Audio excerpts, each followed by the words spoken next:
Okay.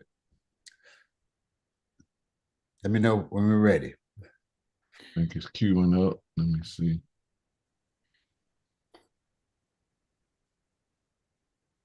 Yep, we're ready. Okay, so the expectations of the rabbi, the disciples, and the crowd, according to Matthew 5, 1 and 2. And this is our review of our lesson that I'm doing. Our text, as been stated, is Matthew 5, 1 and 2. When Jesus saw the crowds, he went up on the mountain, and after he sat down, his disciples came unto him.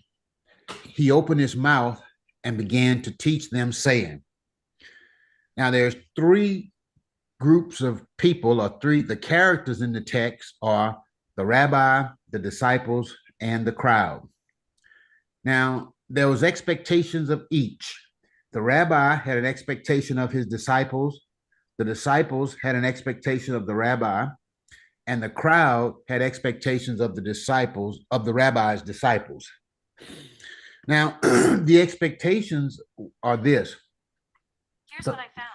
The rabbi expected his disciples to repeat his lessons 100 times or more until they were able to repeat it for themselves. The second expectation was the disciples expected that the rabbi would teach them the lesson enough times until the disciples was able to repeat the lessons for themselves. And the third expectation was the crowd expected the rabbi's disciples that if the crowd was not present to hear the rabbi's teachings or the lesson, they expected the rabbi's disciples to be able to repeat the rabbi's lesson to them or when necessary or if necessary. Now, the responsibilities, the rabbi's responsibility is to teach the lesson. The disciples' responsibility is to repeat the lesson, and the crowd's responsibility is to pursue in order to hear the lessons. Now, there were some truths, the truths around the rabbi's expectations of his disciples. Number one, repeating 100 times only equals memorization. Under that, A, 100 times was the normal diligence. B, there's no reward yet for a disciple only repeating 100 times because it was the normal diligence for the student of the rabbi. C, memorization is not the goal, but a byproduct along the way. Okay, truth number two, repeating 100 times plus equals internalization. A, internalization is to take it and make it a part of my thinking, my belief, my attitude, and my faithfulness. B, internalizing it makes it a habit. C, this is still not the goal, but an accomplishment along the way. D, all this is under number two. Internalization increases our towing capacity, how much the Father can load on us and how much we can carry. And under that, we have to increase our capacity of what we can bear. Number three, under that, repeating beyond habit equals embodiment, equals, and then I have a little extra note, equaling actualization. Let me say that again. Number three, repeating beyond a habit equals embodiment. And embodiment is equal actualization. Okay, A, embodiment means I become part of it while it becomes part of me.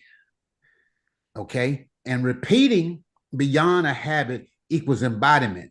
Now I am a representation of Christ. Representation of Christ. That's embodiment. Embodiment is the goal. Embodiment equals mastery. The scripture reference here is Genesis 1:26. Let us make man in our image according to our likeness and let them rule. New American Standard. Image is Salim, equals a representative figure, a representative. Two under that is likeness. A mute equals resemblance. And we will resemble in character, in conduct, in concept. Then we get to D. Embodiment also equals spoudazo. Our scripture reference is 2 Timothy 2:15. Study to show thyself approved unto God, a workman who needed not be ashamed, rightly dividing the word of truth. That's the King James Version. Then there were 7 uses or practices of spoudazo. Not necessarily, I think, in this order, but these are the 7. To use speed, it does not mean be in a hurry or to be anxious. It means to do it without delay and without procrastination. To use speed. Number 2, to be prompt, to be at the appointed place at the appointed time. 3, to be sincere, to put my whole heart and soul into my studies. Number 4, to be or give due diligence, to give persistent application to an undertaking. Number 5, to toil and to labor. It will hurt physically and mentally. It is difficult. Number 6, spoudazo, to make an effort. God is highlighting our ability, and I have in parentheses, responsibility to make the effort. Number 7, endeavor, to start something with the goal of accomplishing the task. At the end of an endeavor, a discovery is made, should be made. And I have E, embodiment, transformation. Transformation is the expected outcome. When the goal is accomplished, it wasn't simply to repeat the words of the rabbi, but to be transformed into the words of the rabbi. Number 3, under embodiment. When I get to the pinnacle of embodiment, transformation happens. Actualization is the manifestation of transformation. That might be a little extra I put in there. I'm not sure. Summary. A disciple who merely repeats but does not internalize with the goal of embodiment has missed the point. That's the end of my notes on that part. Should I continue or someone else on what the rabbi actually cared about, signs of a faithful disciple?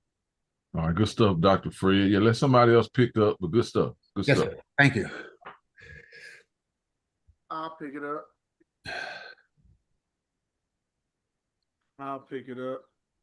All right. What the rabbis actually cared about, signs of a faithful disciple. I appreciate you, Dr. Fred, because I'm gonna throw my extras in too. I hope I didn't start nothing. Number 1, the rabbi's concern was never quantity alone, but transformation. A, are those disciples being transformed and teaching transformation to the next generation? B, it is not just about how many times I repeat, but am I repeating to be transformed? Is my goal transformation? Underneath B, I have I. It is not about acceptance, inclusion, or validation, but transformation. 2, or I, warning. We will say we have repeated this lesson 100 times, but I still don't know the lesson. This will be because your intention or internal motivation was not transformation, but acceptance. Underneath this, I have 1. If I have repeated the lesson 100 times or more, it will be because my internal motivation was not transformation, but acceptance, inclusion, or validation. 2, I am learning this so it can transform me into the lesson. 3, we will say, I have repeated the lesson 100 plus times, but internally, I still don't know it. It will be because your internal motivation was not transformation. 4, I am learning God's truth so I can be transformed into God's truth. 5, it's not how many times I repeat, but am I repeating because my goal is transformation. C, according to the effort is a reward. Pirkei Avot 5:26. I, effort has to be attached to the right motivation. Only then will I see God's intended reward. 2, change is a byproduct of seeing differently. Underneath this, I have 1, when I see differently, I can expect transformation to follow. 2, seeing correctly shapes and conforms my motivation. 3, seeing is the beginning of change. And then 3, under according to the effort and reward, the rabbi was more concerned about the disciples' efforts than they were about the reward a disciple would receive. 4, Avote de Nathan, one who learns Torah but does not but does not practice. I got 2 but does right there. Let me get that. One who learns Torah but does not practice it, what is he like? Like one who sows but does not reap. Then I have a vote equals the fathers, the ancestors, the teachers. Day equals according to. Then 5, a vote de keusi. Repetition is good, but transformation is better. And then a quote from Jim Douglas: the enemy of the best is not the worst, but the good. Then I'm on 2 under what the rabbis actually cared about, signs of a faithful disciple. A disciple was considered faithful if he or she did the following. A, absorb the teaching. I have under A sponge does not release what is absorbed until it is squeezed. B, live the teaching out in their life. C, if he or she can reproduce it faithfully in life, in somebody else's life, not just in words. Not just in words. Under C, I have a vote de soup. I a vote de soup. Your work makes the way for your words. Your work makes the way for your words. 2, I have what is true worship. What is true worship? 1, first century in first century culture, your work was your worship. In first century culture, your work was your worship. 2, worship is what your heart is bowed down to. Worship is what your heart is bowed down to. And then the 3 is what your heart is bowed down to is what you will truly walk out in obedience. What your heart is bowed down to is what you will truly walk out in obedience. Okay?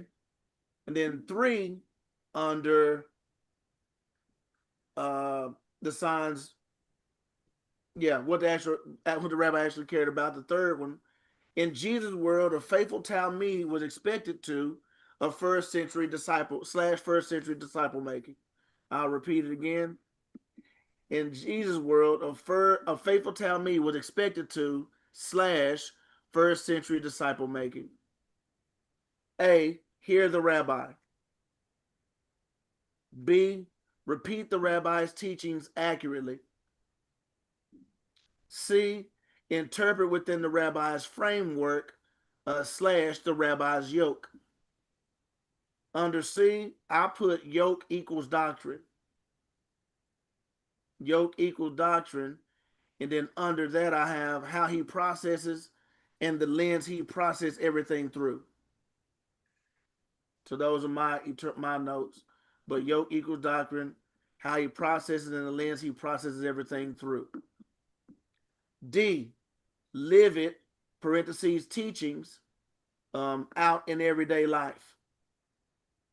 D, live it, parentheses, teachings out in everyday life. Then I have 1 I under there. The teaching has transformed into my everyday life. 2, I have internalized as well as embodied the teachings. 3, it has become my halakha. And then under here, I just reiterated halakha. Halakha, walking out the teachings of God in my everyday life. Then I have A, teachings of God equals Torah, and Torah equals the commands of God. And then E under this 3rd one is transmitted, in parentheses, our everyday life to others. Transmitted, in parentheses, our everyday life to others. And then 4 is a summary of takeaways. A, I have merely repeating, even perfectly without embodiment, is considered immature learning, not rebellion, but incomplete disciple making. B, in rabbinic teaching, repetition was expected, but mastery was measured by transformation. C, one who went beyond habitual repetition showed true devotion to the rabbi's teaching and process. D, rabbis taught that repeating a lesson 100 times was ordinary diligence, but going beyond that showed learning that reshaped the learner. I'll repeat that. Rabbis taught that repeating the lesson 100 times was ordinary diligence, but going beyond that showed learning that reshaped the learner. And then E, Jesus is a rabbi whose disciples are not just, and under here I have hearers, memorizers, or repeaters is I. And then the second point I have, but they are embodiers, imitators, and multipliers. And underneath this, I put the scripture reference Acts 4:13. Because we talked about that. Now, when they saw the boldness of Peter and John and perceived that they were uneducated common men, they were astonished and they recognized that they had been with Jesus. And that's the end of that section. All right, good stuff. All right, anybody else have anything else that you did not hear?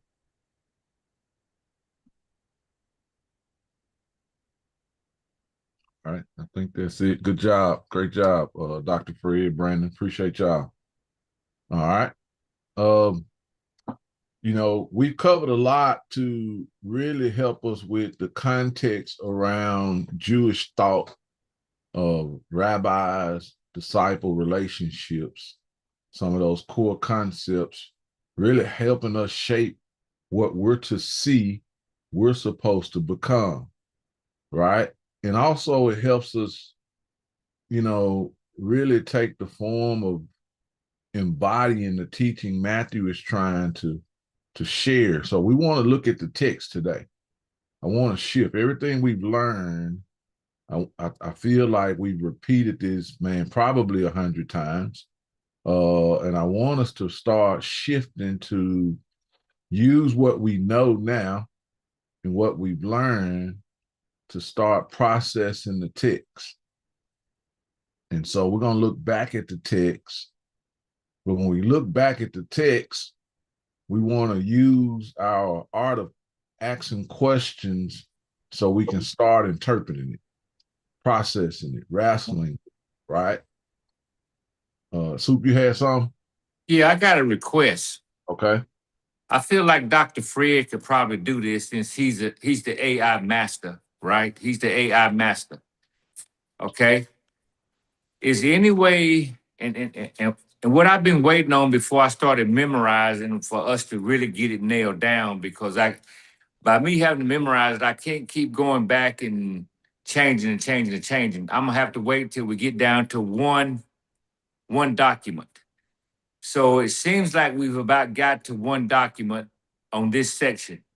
Yes. Is there any way, Dr. Fred, you could get a voice in AI to read that document with some music behind it, just like Streetlights does, so that I could have a digital recording with a voice, and I could begin my memorization process on this thing. Good stuff. Yeah, good stuff.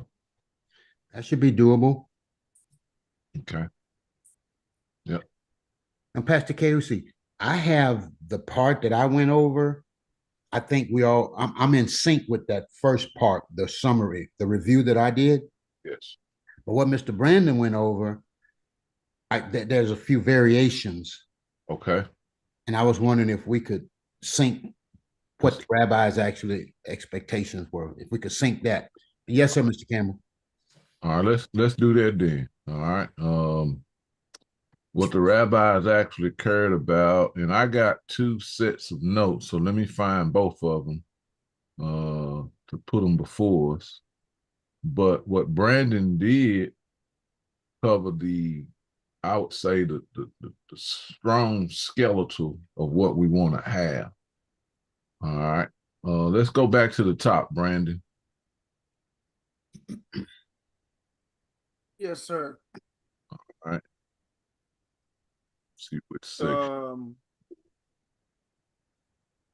What the rabbis actually cared about, starting at 1. Yes. All right. 1, the rabbi's concern was never quantity alone, but transformation. A, are those disciples Pause one moment. Yes, sir. I want to make sure we're aligning, and I want to be able to highlight the differences or the variances. So, Dr. Fred, we're going to use you to speak out when there's a variance notice on your notes. All right. Yes, sir. Okay. Now, all right. I can leave out all my extras too, just to make, because there's some things I have just for me, so I'll leave those out. Okay.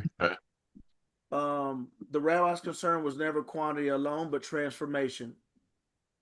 A, are those disciples being transformed and teaching transformation to the next generation?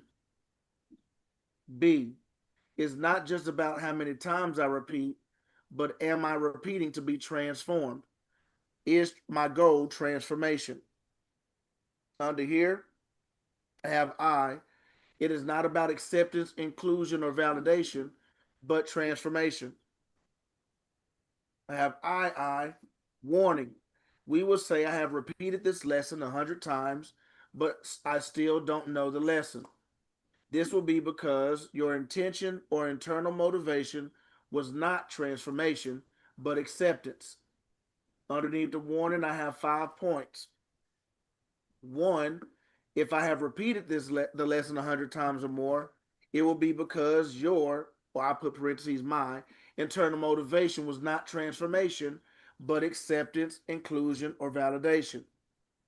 Point number 2, I am learning this so it can transform me into the lesson.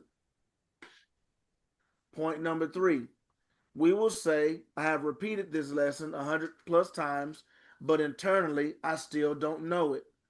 It will be because your internal motivation was not transformation. 4, I am learning God's truth so I can be transformed into God's truth. Okay, just a second, Mr. Brandon. Okay, just a second. Okay. Yes, sir. And Pastor K said the notes that I'm working from are the ones that I received from you. Okay. Now the variable is which set of my notes did I give you? Okay. All right. Okay. So but go ahead, because I mentioned I rewrote them. Okay. So where are we at with what you have?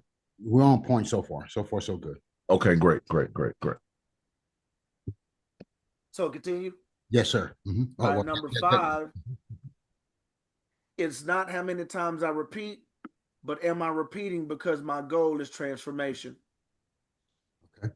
All right. C, underneath what the rabbis actually cared about, which is under the first point. According to the effort is reward. Is a reward. Pirkei Avot 5:26. I have effort has to be attached to the right motivation. Only then will I see God's intended reward. 2, change is a byproduct of seeing differently. There's 3 points under this. 1 is when I see differently, I can expect transformation to follow.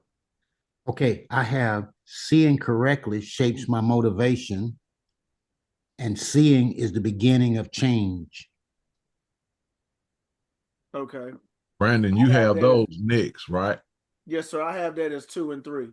Exactly. So let's add what Brandon said is 1. As I mentioned, when we're covering this, that's one of those unwritten statements spoken, but it's solid. So we want to add it what Brandon captured. So let's add that as number 1. Okay, so can you So continue? yes, sir. Can you Yes, go I from the got you. top? Change So is the byproduct of seeing differently. yes, sir. Change is the byproduct of seeing differently. And I have 3 points under this. My first one is when I see differently, I can expect transformation to follow. When I see differently, I can expect transformation to follow. When That's solid and good because it came out in me further explaining, what I meant by that or adding more expression to what I meant, but it's keepable. We want to keep it because it's solid. All right. So yes, but appreciate you, Brandon, for your ability to transcribe as you hear, because as I mentioned, what's said in this group is better than any notes I've written prior to. So yes. All right. We can keep going. Yes, sir. 2, seeing correctly shapes and conforms my motivation. Seeing correctly shapes and conforms my motivation. And then Right. 3, seeing is the beginning of change. You good there, Dr. Fred? Yes, sir. Okay. Yeah. All right. All right. Point number 3, under according to the effort is reward, is the rabbi was more concerned about the disciples' efforts than they were about the reward the disciple would receive. Number 4, a vote day Nathan. One who learns Torah but does not practice it, what is he like? Like one who sows but does not reap. And then I have a vote under this. I have a vote means the fathers, the ancestors, the teachers, and day equals according to. So a vote day Nathan will be the teaching according to Nathan. All right. Then we have a vote day Keusi is number 5. Repetition is good, but transformation is better. Repetition is good, but transformation is better. And then we have a quote from Jim Douglas. The enemy of the best is not the worst, but the good. Okay. And that's point number 1 under all of that is under the rabbi's concern was never quality alone, but transformation. One more time. Number 5, a vote day Keusi. Yes, sir. Repetition is good, but transformation is better. Mm-hmm. And then you had a Roman number 1. Well, I just put it just under that. It could be Roman number 1. And But what the enemy what of he the mean by that is this is a subsection of this statement only, not the entire thing he just covered. Is that right? Yeah. Yes, sir. Yeah. Yeah. All right. So the enemy of the best is not the worst, but good. Yes, sir. Jim Douglas. Okay. Because the goal is to look like the word. Yes. Yes, sir. I'll put that as number 2. Okay. Under that. Okay. Okay. So point number 2 under what the rabbis actually cared about, signs of a faithful disciple, is a disciple was considered faithful if he/she did the following. A, absorb the teaching. Absorb the teaching. B, live the teaching out in their life. C, if he or she can reproduce it faithfully in life, in somebody else's life, not just in words.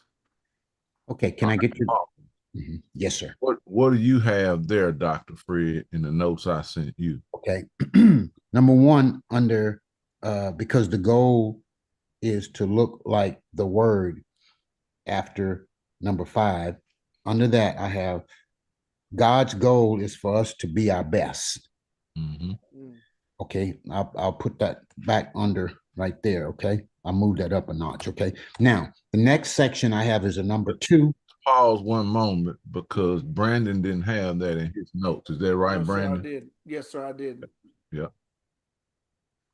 Yeah. So God's goal is for us to be our best. Correct.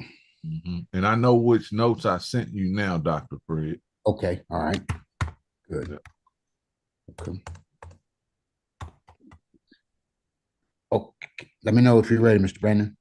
All right, let's do this. Mm-hmm. That 5th section where we titled it E or 5, whichever one, a vote de Ceusi. Repetition is good, but transformation is better. This is what we need to align with.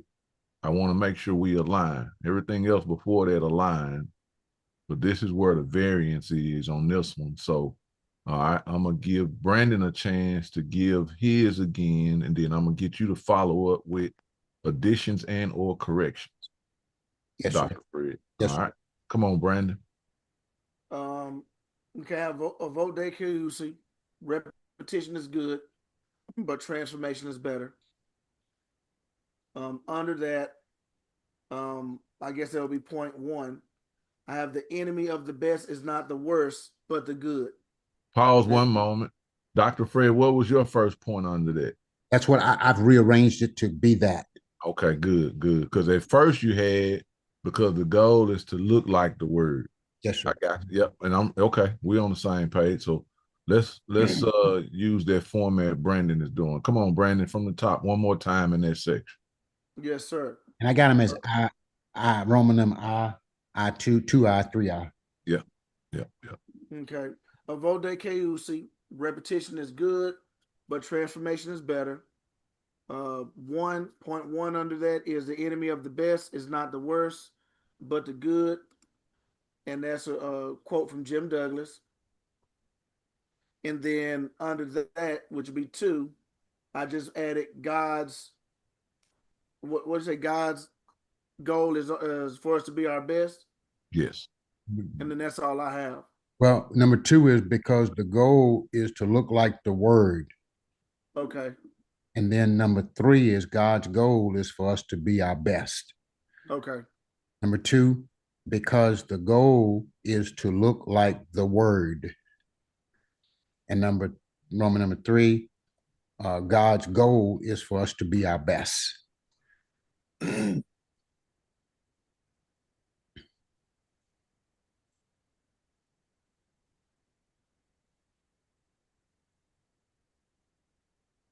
Okay. Mm-hmm.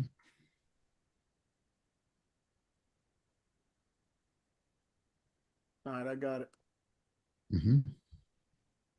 Now let me bring some clarity to that, and we may have the reason why I said because the goal is to look like the word is from my original statement. Repetition is good, but transformation is better. All right. So that's a explanation of why I said that. That's an explanation of why that was mentioned. So we should probably put that at number 1. Mm-hmm. And then we should follow up with the enemy of the best is not the worst, but the good. That was a defense of that, right? That was a defense. So that goes up under that. Does that make sense? Yes, sir. All right. Okay. So number should be because the goal is to look like the word. Okay. May I? Yes. And I got here, repetition is good, but transformation is better on a vote de Ceusi. And then never shy away from repetition. The enemy of the best is not the worst, but the good. That's just kind of the framing that I had. Now, can you tell me what we're going to go with now? All right. So yeah. All right. And again, what I'm hearing you guys write down is I had a set of notes, but as we got to that section in real time, other comments were stated to support statements. Mm-hmm. So repetition is good, but transformation is better. Mm-hmm. The reason it is because the goal is to look like the word. Okay, that's number one. So I want to transform into the word, which is better than repetition. Repetition is good, but transformation into the word is better. Now, first thought under that is, or my explanation under that is because the goal is to look like the word. That's why transformation is better than repetition. So that's why we put down because the goal is to look like the word. So repetition is good, but transformation is better because the goal is to look like the word. Exactly. Yes. Number one. Okay. Now, next statement is Jim Douglas's statement, which is when after I said that, I was reminded of that statement to further explain the difference in having or relying on what's best versus what's good, right? So yeah. So now we bring in Jim Douglas's statement. The enemy of the best is not the worst, but the good. Okay. Now, you had a comment next, Dr. Fred, we need to put under this section. Well, never shy away from repetition. Or number three, God's goal is for us to be our best. All right. Let's go with God's goal is for us to be our best. Okay. All right. Got it.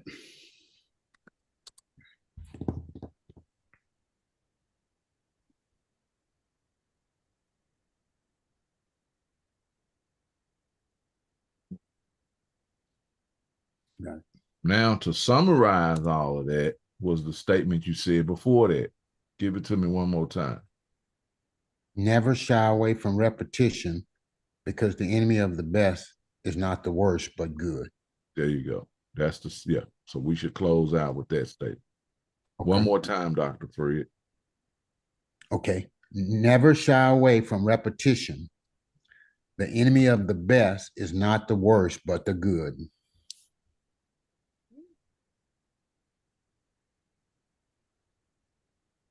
Appreciate y'all bringing it back to my remembrance.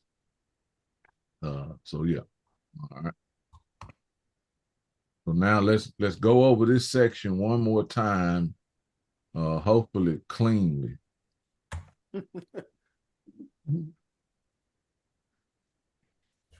All right.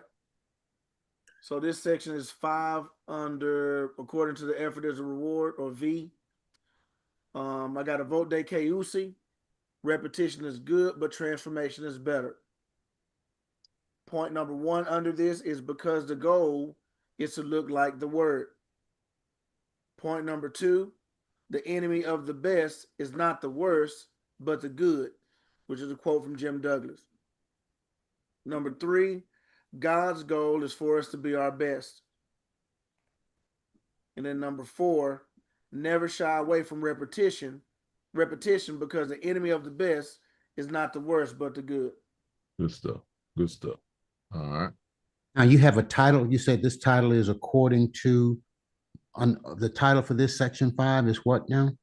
I have it under a vote de Keusi. Okay. All right. Yeah. Or you're talking about the whole. Yeah. Whole section is C. C, according to the effort is a reward. Peer K a vote 526. Okay. And then what we went under is a vote de Keusi, which is point number 5 in that section. Okay. All right. Okay. All of this, Dr. Fred, I don't know if that was the question or that helps, but all of this is all under the first section, what the rabbis actually cared about. Okay. Yes, sir. Yep. The first thought under that, what the rabbis actually cared about. I think we got all that. The rabbi's concern was never quantity alone, but transformation. We got that. Yes, sir. Then everything we're talking about now is supportive thoughts, subsections under this first statement. Everything we just talked about. Everything. Got it. Okay. Okay. Still under point number one, but everything we just talked about are all supportive statements under this thought. And if we think about it, everything we said reflects back to the main theme. What the rabbi's concern was never quantity alone, but transformation.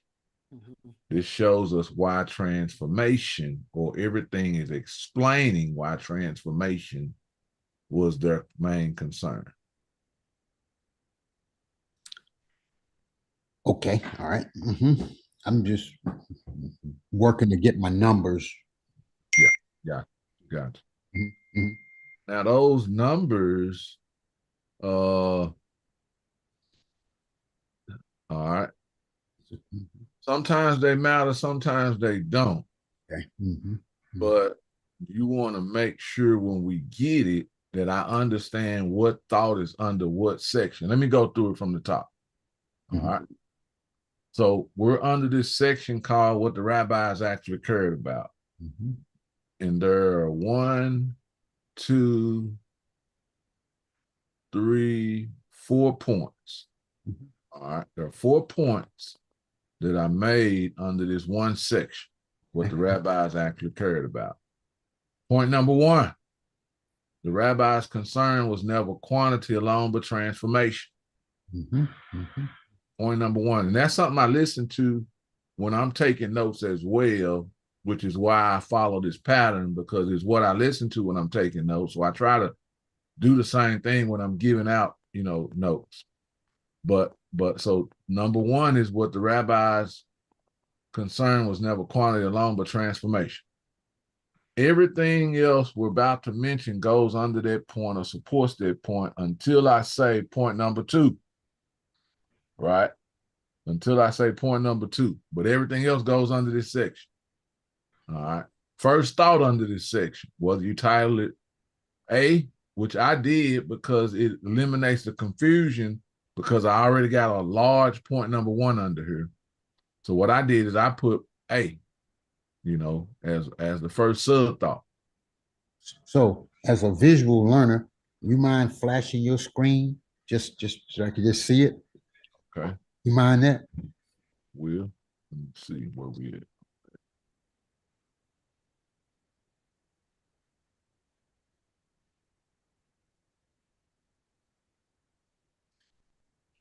All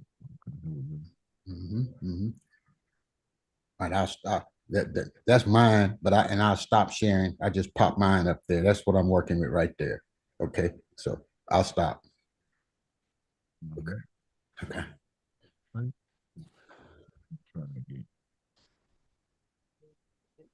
Okay, yeah, that's it. Yeah. It's starting. All right, yeah. Take them out. That's for me to know. Or It's starting to share.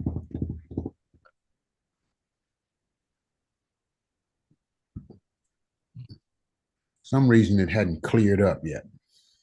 because I'm moving. Okay.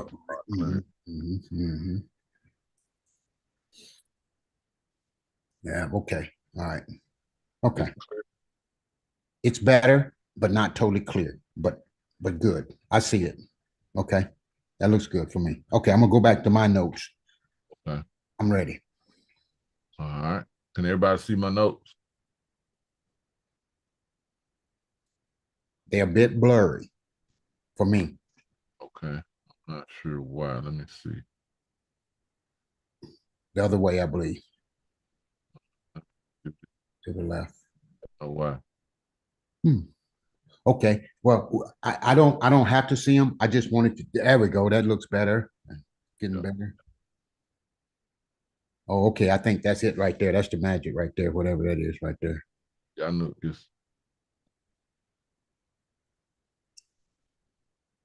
about to see. A lot better. Okay. Okay. All right. Okay. But I'll go back to. I can pick up now what you're doing. I'm ready. Okay. All right. So everybody can see my notes. All right. So yeah. So this is the main section. What the rabbis Mm-hmm.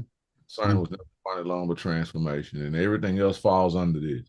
I'm gonna show it and I'm gonna go back.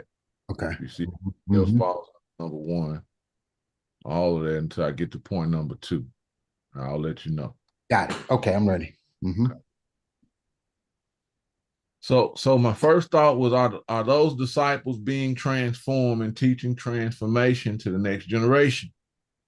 Because again, this is another way to show what the rabbis was actually concerned about, which is transformation.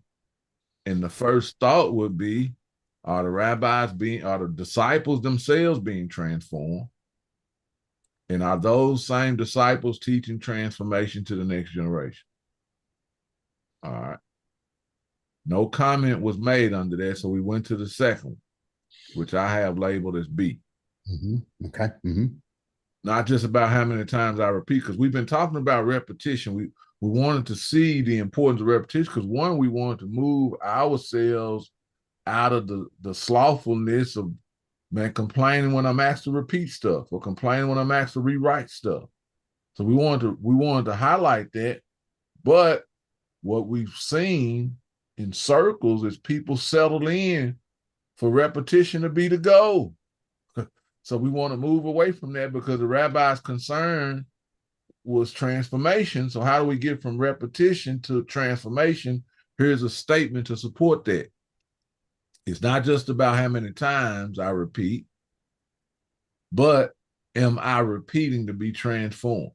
All right. So that's a thought. Now, everything else we're saying formed out of the thought of this section. So I put it in a subtitle under this section, which I moved to the next one. And in my notes or my word, it automatically gives me this I stuff, right? Okay. So that's where that comes in. But these are other thoughts under this main title. It's not just about how many times I repeat, but am I repeating to be transformed? Is my goal transformation?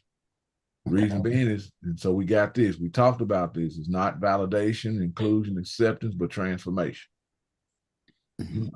And then the warning goes under here too, because it's all highlighting this main thought here. So the warning, which we have, where we say I have repeated the lesson 100 times or plus times, and I still do not truly know the lesson, it will be because my internal motivation wasn't transformation. So this is just another way to highlight and emphasize this statement's importance. All right. Now, everything else I'm about to say moves to the right a little bit because I'm supporting this warning. These next three thoughts support the warning statement. All right, which we see it's about repetition. If I repeated the lesson 100 times or more, it'll be because the internal motivation was not transformation, but acceptance, inclusion, and validation, which we repeat some stuff.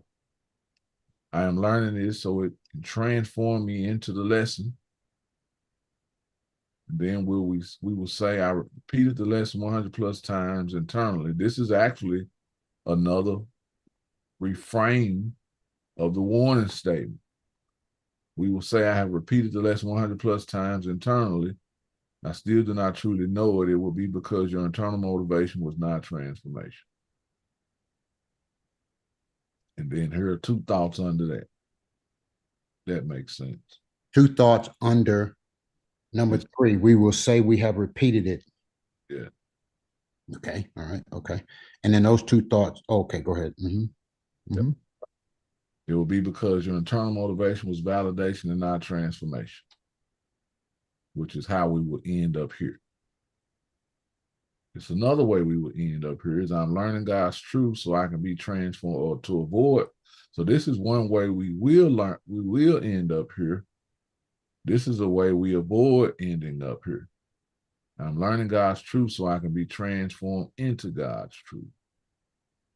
But both of those were comments about this statement.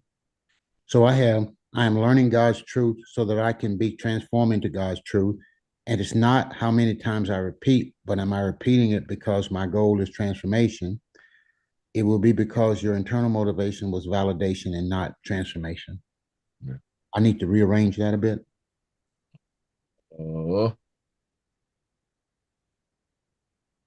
Are you looking at this? No, sir. Let me see. Get back over there.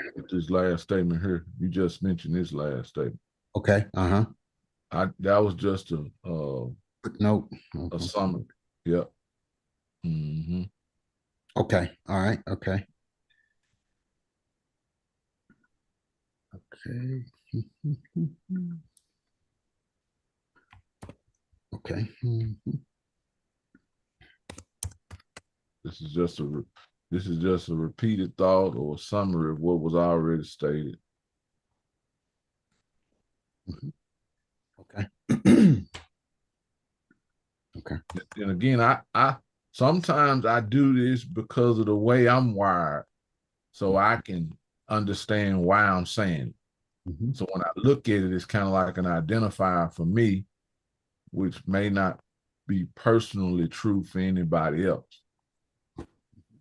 But this is the order in which I said it or commented about it. That's what we're trying to cover right now, is to make sure we have it in the right order. But what I'm also trying to clarify is we understand why it was said. Yes, sir. Okay. Everybody good so far?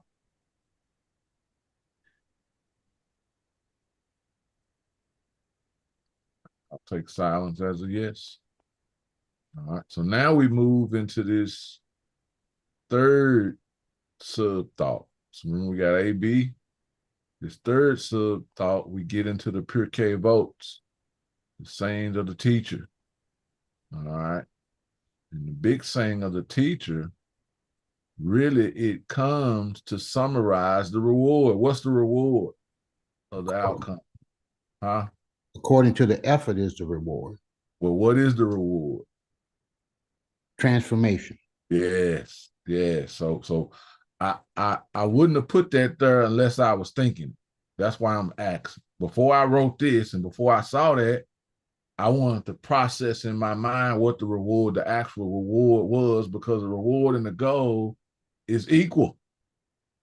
You know, it ain't a pat on the back. You know, it ain't $5. It's transformation. So I was thinking that. So what I did is I saw this statement in writing. I went back and asked Chat GPT. I said, help clarify what the reward is or what reward they're talking about. Now watch this. When it confirmed transformation, I knew I was in the right lane. I was thinking the right way. Because my thoughts was the reward is transformation. The goal is transformation and the reward is transformation. But I wanted to make sure I was thinking the right thing. So I needed something supportive. And when I saw this, I was like, okay, I think I understand this, but let me make sure I understand it. So I fed that into Chat GPT and it affirmed that. And I'm like, okay, we're on the same page. All right. But I said all that to say, this was produced from me studying this, researching this, and thinking this through processing it. And now we get it here in this statement. So this is why it's a separate thought. Make sense? All right. And so and this is actually in the Talmud. This is a statement directly out of the Talmud. That is, according to the effort is reward. Yes, this is directly out of the Talmud. Just like we use, remember, scriptures were given addresses later. It's the same for this literary work. Yes, sir. Okay. See, this one of them disclaimers I threw out, y'all. That he did real good, didn't he? I'm talking about, man, he was quiet. I gotta get him. I'm gonna let y'all do the review right here. Let me go get him situated for at least another 30 minutes. I'll be right back. Yes, sir. Everybody explain. Everybody. Somebody wasn't here earlier. Some of y'all do. I'll be right back. Okay. So, who would like to do a review for us, or if anyone who came in would like some clarification. So pretty much what we're doing right now is getting all our notes on the same page, correct? That's correct. Mm-hmm. So that we will all have the same thing. Mm-hmm. So, yes, sir. And the base, when he went over, when he left the statement by Jim Douglas, I didn't have none of those notes, right? Until now, right? So that was very important. So you right now, you just getting this for your own, so you can use it, or for a soup thing, or what? No, What are we doing? This is for everybody. I'm I just. know, I know. I'm just saying, but you gonna put it to music or something like that? Yes, sir. I'm going to put it to audio. Okay. Use some A25. Okay, I'm joking. Go ahead. Go ahead. I'm with y'all now. Okay. Okay. All right. Anyone? Let's. Anyone need some clarification? Mr. Bates, won't you review? Well, I'll go over it, and then the next person can do it. Okay. Would that be all right, guys? Let me have some feedback. Yes, sir.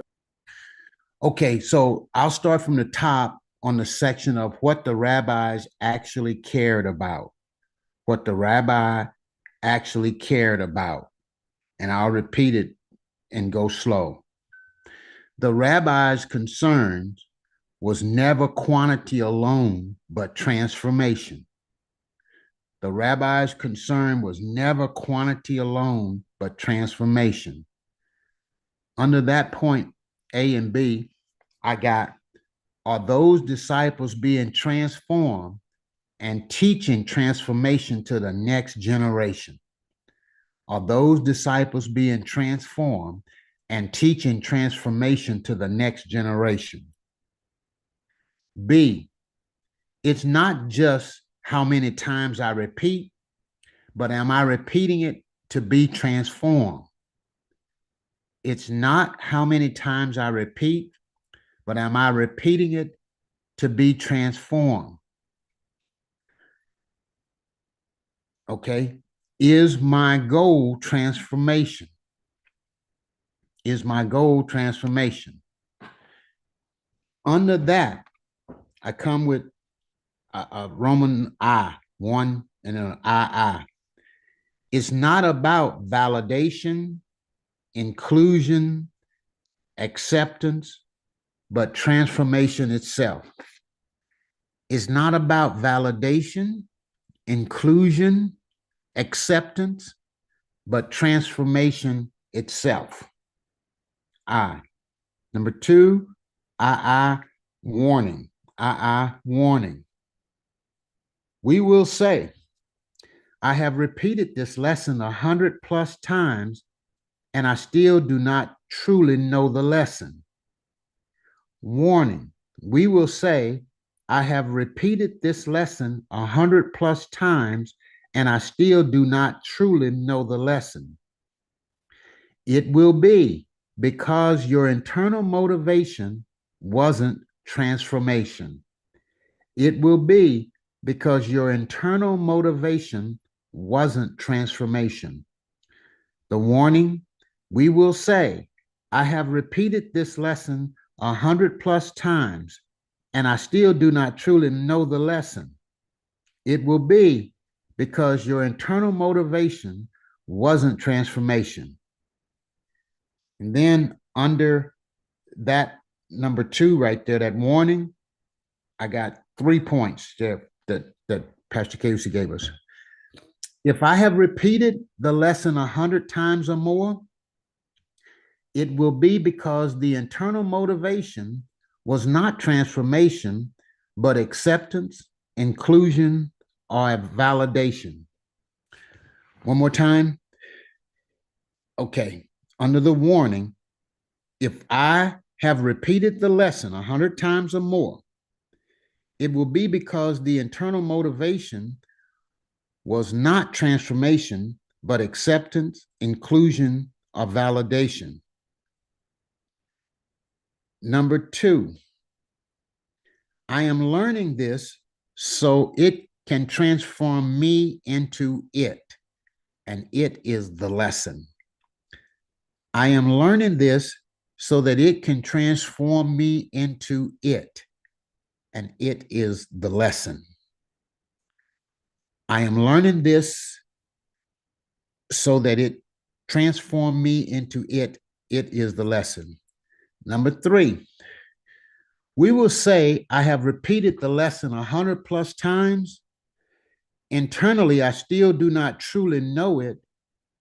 It will be because your internal motivation was not transformation. All of this is under the warning. All of this is under the warning. Number 3, under the warning, we will say, I have repeated the lesson 100 plus times. Internally, I still do not truly know. It will be because your internal motivation was not transformation. Under that, we have 2 points. I am learning God's truth so I can be transformed into God's truth. I am learning God's truth so that I can be transformed into God's truth. B, it will be because your internal motivation was validation and not transformation. It will be because your internal motivation was not validation, but one more time, let me slow down. It will be because your internal motivation was validation and not transformation. That's the second part under number 3. And then I have the final part here, number 4. It's not how many times I repeat, but am I repeating it because my goal is transformation? It's not how many times I repeat, but I'm repeating because my goal is transformation. And then we were moving into section C, Pure K, a vote 526. Section C, according to the effort is the reward. According to the effort is the reward. My effort has to be attached to the right motivation. Only then will I see God's intended reward. My effort has to be attached to the right motivation. Only then will I see God's intended reward. Any questions about that? If not, Dr. Fred, yes, Dr. sir. Fred, are you correcting your notes as you're going? Because I'm trying to catch up on some of this, and it seemed like it was changing on me while you were speaking. That was me. Oh, okay. That was me correcting some of my notes or my language. Oh, okay. Yeah, that was kind of confusing me. Okay, I'm good. Yeah. Okay. So how can we help you get, well, after Pastor Kayusi get settled there, clear there. Okay. Back to you, Pastor. Did you get it, Rick? Yeah, I got it pretty good. What I don't have, I'll be able to get from debates. Okay. All right. Yep. I changed it, that statement he was stumbling over, because I realized his stumbling was my fault because it was the way I had worded it or left a word out, or two. So yeah. Which one was that, sir? I had only said, I said it, but I only wrote it will because it should have been it will be because your internal motivation was validation and not transformation. Got it. Thank you. That was part of it, and I was rewriting or retyping that. And then I added summary here. So this last statement where it says, it's not how many times I repeat, but am I repeating it because my goal is transformation? That was me summarizing, everything, so to speak, before we move into the next subsection. And like you said, we're at subsection C, which is the Pure K vote 526. According to the effort is the reward. So when you look at the Talmud and you see this section, I just kind of got a page out of it, and you saw that section about the rabbi's concerns was transformation. That's what that section was written about. And there was a lot of stuff in there. I could have chose a lot. For some reason, this one stood out, so I grabbed it because this is the way in that section they were explaining the rabbi's concerns of transformation. And one rabbi said this, and it stuck, and I felt like we needed to understand the goal, simultaneously understanding the reward. Quit looking for a pat on the back, quit looking for validation, acceptance, but the reward is transformation itself. So just focus on being transformed and you receive your reward. And this is what made me choose this one. So the Pirkei vote 526, according to the effort is the reward. So as long as my motivation, which is the effort, is transformation, I'll receive the right reward of transformation, is the way I would interpret that statement. Which bleeds for good writing. Somebody's probably writing it down because it's good writing, But some of us may not understand that. I want to make sure as this group we all understand, because somebody may want you to explain. Does that help? Yes, sir. And at some point, we're so in tune with the Jewish thinking or Hebraic thoughts, we just put statements down like this, and when it's time to explain, we'll be able to explain it. That's where we want to get to, but we need help getting there sometimes. My first written point under that was my effort has to be attached to the right motivation. My effort has to be attached to the right motivation. Only then will I see God's intended reward. So again, that was me explaining or interpreting. Everybody, thought number two, and again, what that reminded me was a statement that a lot of you guys I mentioned have probably become accustomed to me saying, which was the reward. Change is a byproduct of seeing different. So that means to lead to transformation or to begin transformation, it starts with my seeing, which is why we've heard and it was exemplified how important a disciple's ability to see was. And this is why. It's because it leads to transformation, which is equal to change. So, yeah. So now, under point 2, change is a byproduct of seeing differently. Yes. There were 3 subpoints, I believe, that you have there. Yes, sir. Yes, sir. Have you? Okay. Yep. You're right. You're keeping us in line. So the first thought on that, or the first subpoint under that statement, is when I see differently, I can expect transformation to follow. But some people may not understand what I mean by that, so I wanted to explain it. So I put 3 things to help us understand that statement. When I see differently, I can expect transformation to follow. When I see differently, I can expect transformation to follow. When I see differently, I can expect transformation to follow. Subpoint number 2 under that statement. Seeing correctly shapes and conforms my motivation. Seeing correctly shapes and conforms my motivation.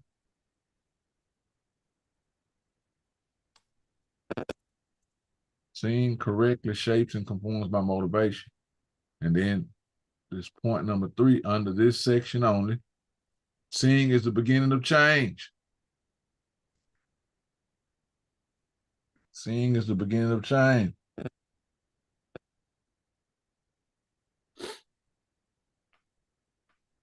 Seeing is the beginning of change. Everybody good on this section so far? Questions? Hey, so just trying to track your thought, right?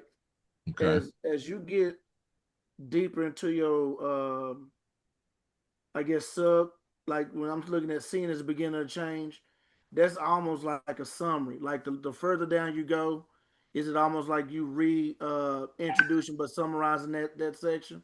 Exactly. Okay. Okay. Exactly.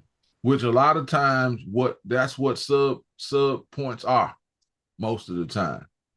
If I say a statement and it's a sub point under that statement, most of the time it's just a reframe or another way to express it to make it a little bit more clear.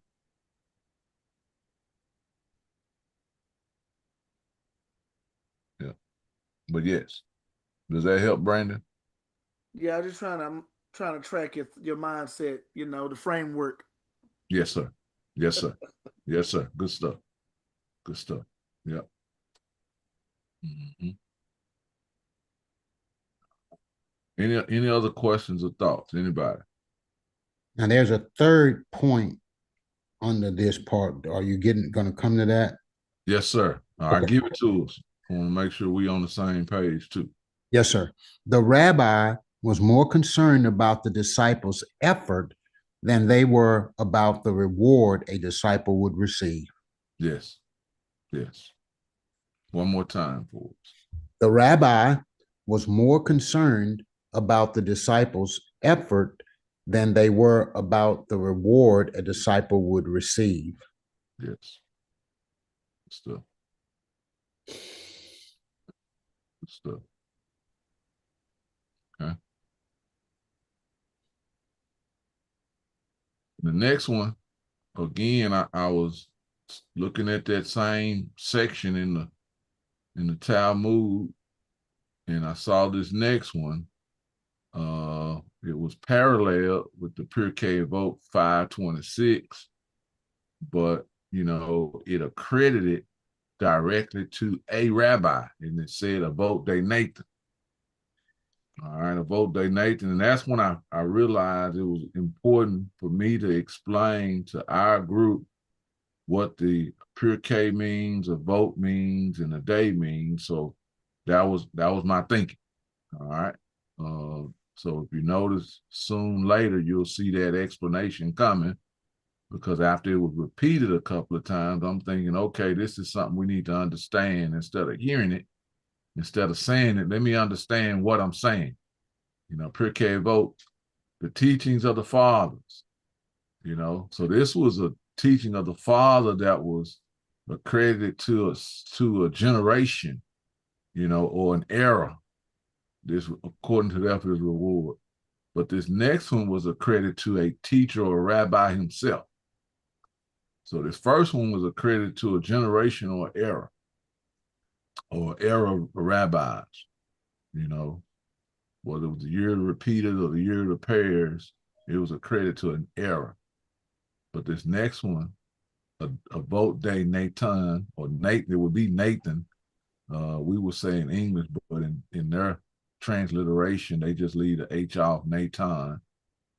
A vote day Nathan is 24. What this means is they quoted him more than once, whoever this rabbi is. They didn't explain who he was. All right, didn't say if he was the prophet Nathan way back speaking to David, or it was another rabbi in the 1st or 2nd century. It did not say, but it accredited to a rabbi. So at some point, somebody knew who he was. All right. And it says, one who learns Torah and does not practice it, what is he like? Like one who sows but does not reap. Felt like that would be good for us, because we want to, we want to halakha all this stuff. Can't halakha words if I don't ever live them out. So I don't want to be one who sows truth but never reaps the example of living it out. So I thought this one would be good for us, because it involved living out what we learn or what we say, practicing what we preach is what we were here in our culture. Should we put a vote day Nathan 24 as a D or under C? Yes, it's a D. It's a D. D. Okay. Yeah, it's a D, which means A, B, C, D, which is the fourth thought under this section, number 1. Hey, that's Okay. good. Go talk to Granny. Go talk to Granny about it. My relief came in. Now he trying to tell on. Yeah. All right. But yeah, does that make sense? Okay. So I got D. And then where do we put a vote day, meaning the teachings of the fathers, or D, day according to, and a vote fathers, ancestors, and teachers? All right. Right. It should be number 1. But what I did is when we were concluding one day, I had came up with a homework thought. So that's the only reason why that's there, and I never took it out. That it shouldn't be in my notes, but maybe it should, right? Maybe this is a good section for us all to give out homework, because at this point I'm like, okay, we covered a lot of information. Let's give out some homework so we can process it before we go to this next section. So this wasn't originally a say. I wrote that in as I was getting ready to conclude to give out the homework. So this vote day should be section 1, if that makes sense. Let me do this. I'm gonna take this out for right now. Okay. If I take it out, I gotta put it somewhere else so I can have. Because this particular homework assignment could be repeated at each section. So if I had a personal Harut to myself, like each of us should have companionship groups, learning groups. We should have Harutas. Formerly, we know them as disciple groups. But so this is something I should practice, which challenges my disciple group to think internally about the information they just received. So I want to hold on to them questions. Put them somewhere.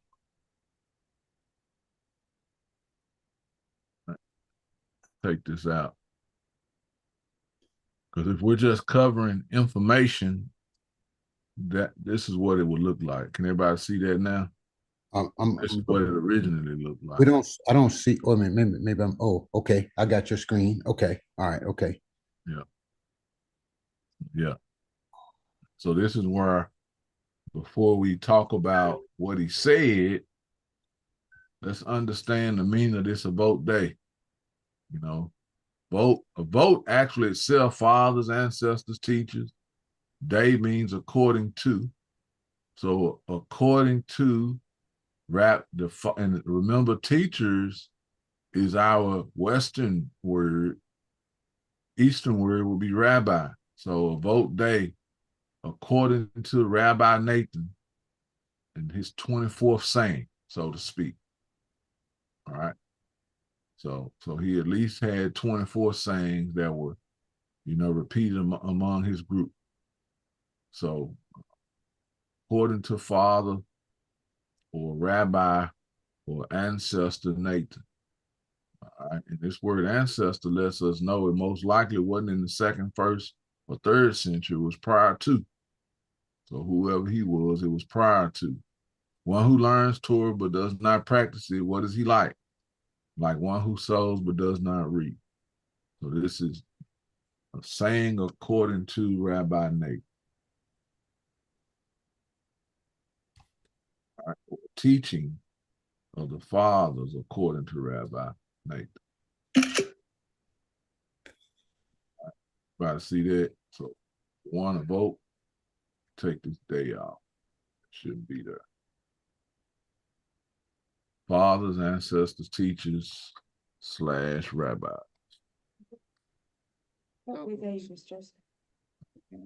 Day, according to a vote day, the teachings of the father, or the teachings of the rabbis, the teachings of the ancestors. So yeah. All right. Of course, I had to jump in with this next section to give it a try. I wanted to practice it. So I thought through how would I summarize this entire section of what they cared about. And this first section was transformation. So how would I summarize, and we should all practice this as well. You know, how would I summarize? This is why I gave the homework. All right. Is because me applying the homework to myself is where this Avote de Keusi came from. I thought through those truths and I thought through what they meant to me. And then I wrote them down in a summary. And then I took my 2 to 3 sentence summary and I made a sentence out of it. I made one sentence out of it. And this is where that sentence came from. So it didn't just kind of pop out, but that was the process I went through before I came up with repetition is good, but transformation is better. You know? So yeah. Does that help? Yes, sir. I have here a vote de Keusi. Repetition is good, but transformation is better because the goal is to look like the word. The enemy of the best is not the worst, but the good. Jim Douglas. God's goal is for us to be our best. Never shy away from repetition. The enemy of the best is not the worst, but the good. Correct. Let me put this on one page. Yep, you're right. That's exactly what's next. Okay. Okay. You aligned, or you helping us get aligned, because that's what's next. Everybody can see this next section. This is what Dr. Fred just covered. And everybody can still see my notes, right? Yeah. Okay. Which notes? So, yeah.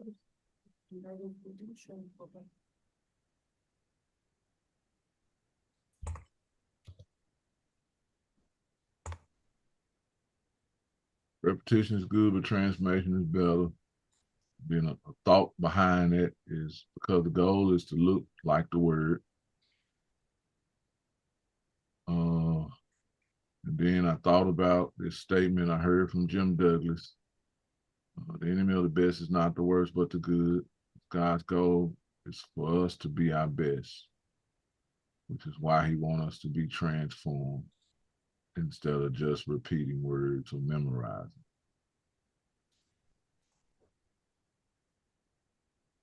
Then a motivation behind it, so we never shy away from repetition. But the enemy of the best is not the worst, good, because what's better than repetition is transformation, which is best.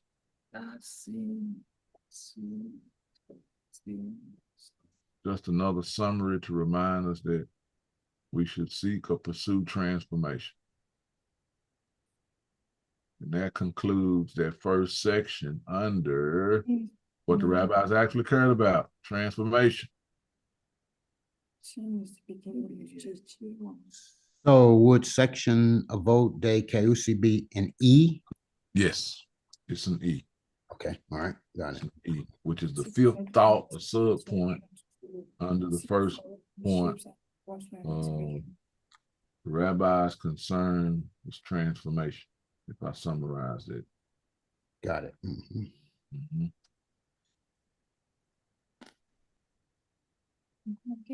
Hey, Keusi, this is just a question and a thought at the same time.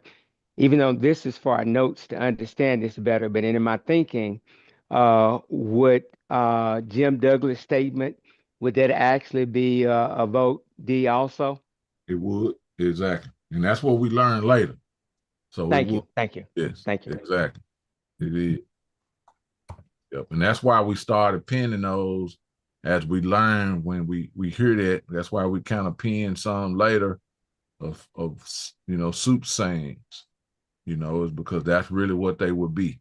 You're exactly right. Hey, Pastor. Yes, sir. I wonder by Paul being trained under a rabbi, and he was basically a rabbi himself, right? Yes, sir. I wonder if Romans 12:1 factors in that transformation. I wonder if that transformation he's talking in Romans 12:1 will play into this also. Let's go there. I'm gonna pull it up on my screen so we can look at it.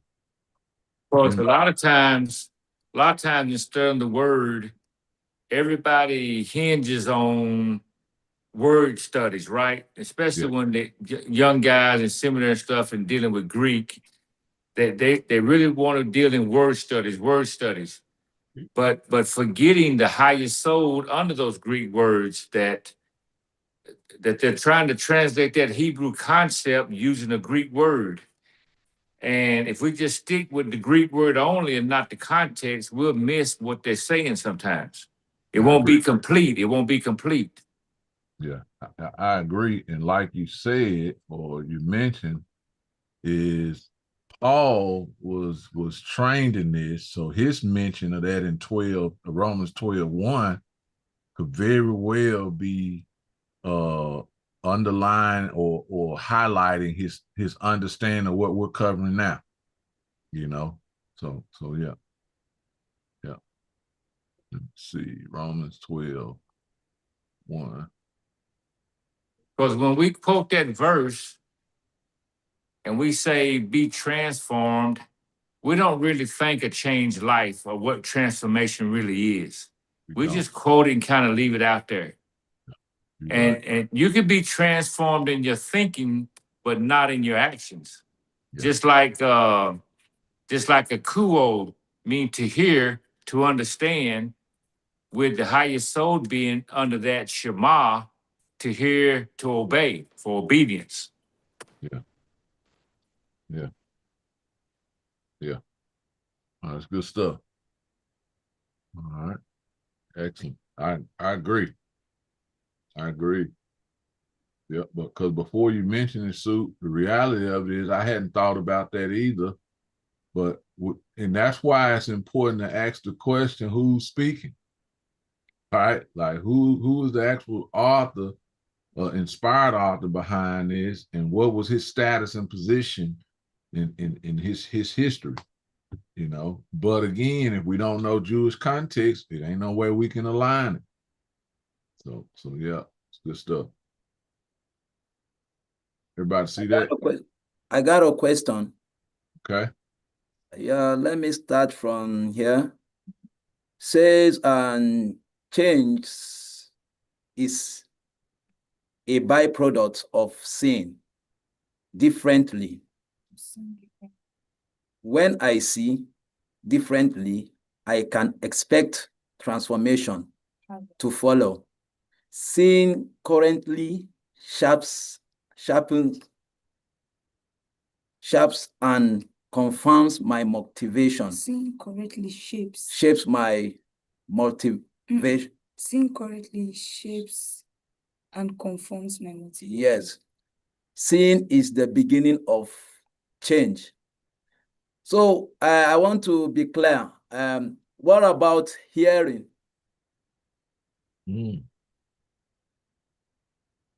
Yep. You know, hearing is the beginning of that process. You know, hearing leads to seeing. You know, or we should see what we hear. When we get into this word Jesus saw, I think we'll kind of dive into that as well. But hearing, and it depends on which context. You know, that word was pretty. You know, that's the word we think about Shema. You know, so a Jewish or a Jewish hearer thinks differently about the way we see it in our context. So first of all, you know, what context are we talking about? But hearing is the beginning of seeing, you know, so to speak. So, yeah. Or seeing causes me to hear correctly. So once again, seeing is what causing us to know what to be conformed into. You know, I have to create a vision around what I hear. I hear it, and then I put it in my thoughts to look at it. Does that make sense? That's why hearing is first. Yeah. You know, so yeah. But now, good thought. Good thought. Yeah. Hearing would be somewhere where we would level out memorization. That's where we would put that if we thought about it in levels or areas. Hearing would be the first level or area. Then I hear it. Now I have to process what I hear, to look at it, to see what it's saying, and then I create a vision out of it, so to speak. Yeah. But yeah, good question. Does that help?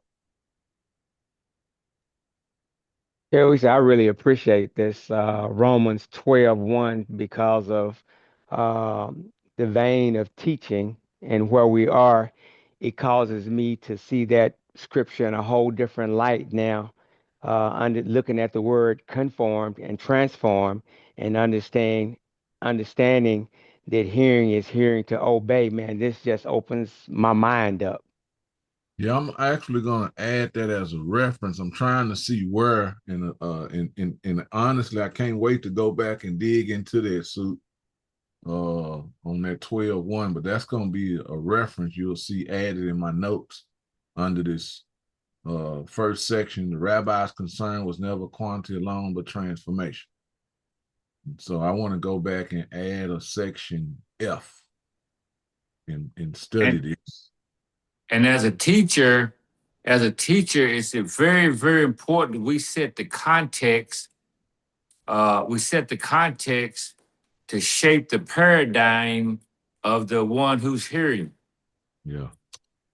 Yes. I was over at PDS one day, and it's a very, very private school that cost a lot of money to go to.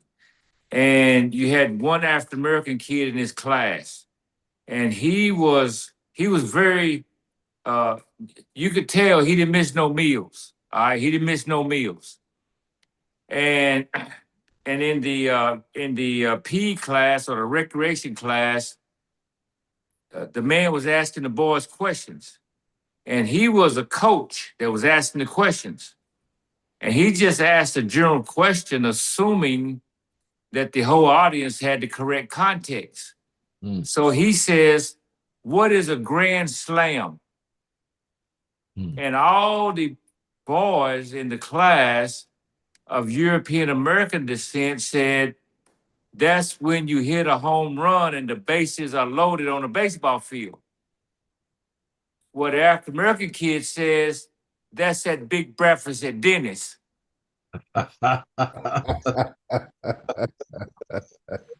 Okay? That's good. That's good. Yeah, he never been on a baseball field. He didn't know nothing about baseball, but he knew about that big breakfast at Dennis. Yeah, it's good stuff.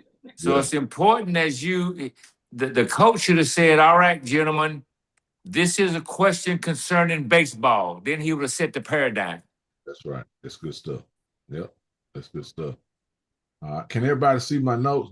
I'm doing what Soup is saying. All right, Romans 12:1 is probably our strongest biblical reference for the word transformation, but we vastly neglected it. As he mentions it, I realize how neglectful we are in connecting it to this same framework of transformation we've been talking about. But we've neglected it because we've studied from a different lens. To get the right lens, we learn to ask questions or the right questioning. So what I did again, can anybody see my question? I do. Yes, sir. Read it for us. Go ahead, Bates. What framework was Paul speaking from? This is a guiding question. This is a question to open up that text. This is a question to make sure that I don't go in a different direction than where the text is supposed to take me when I study this word transformation, because that's the goal. I put research, but I want to research transformation in this text,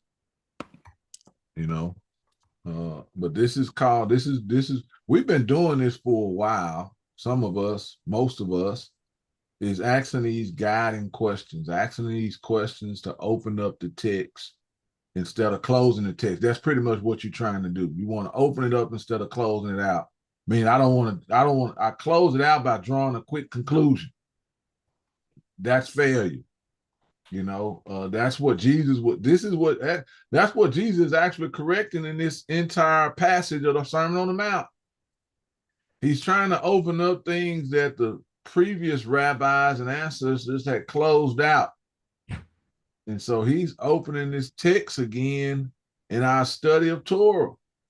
And this is what we should do when we study scriptures. We got to ask those opening questions, or those they call them shilas, guiding questions, which open up the text to us. All right. And remember, our goal is to learn to ask these types of questions. So yeah. All right. Well, good stuff. And so that helps me when I start studying it. It'll guide me in the right direction. All right.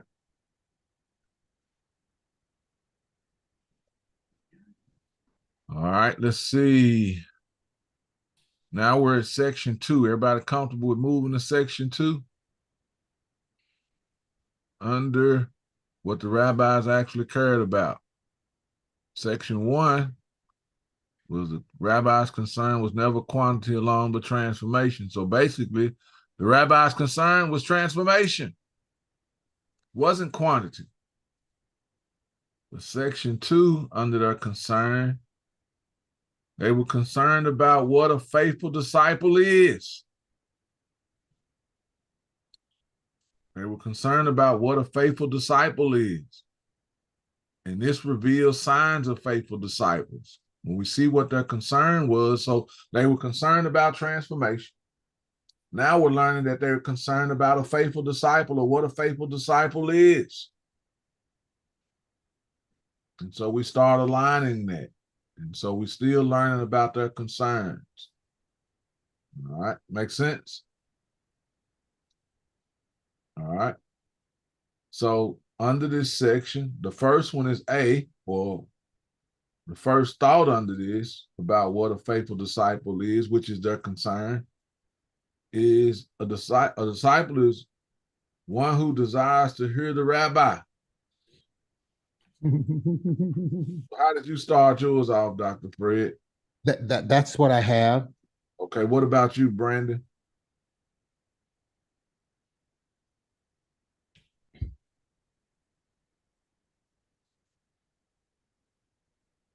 Let me. I'm trying to look at my notes and find them right now. Hold on. I think you started off with number. How did I do this?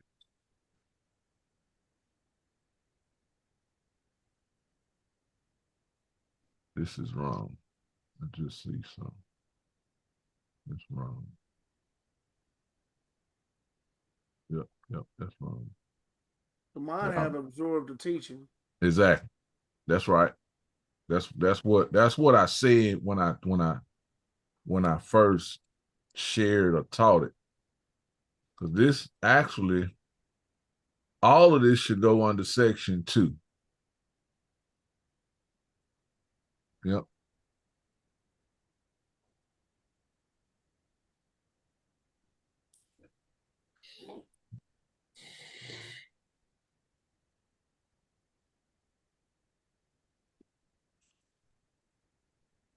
Ooh.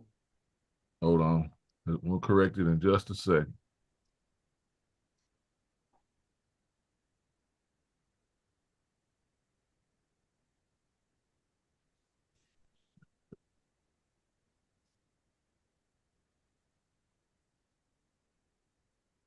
Y'all give me one moment. Yep. We on 2. You got this? You got this? So what are you doing? Just go in the room, bro. Stay in there. Give me 1 second, y'all.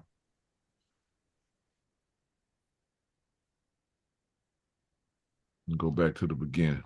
But I see what I did wrong. All right. Yep.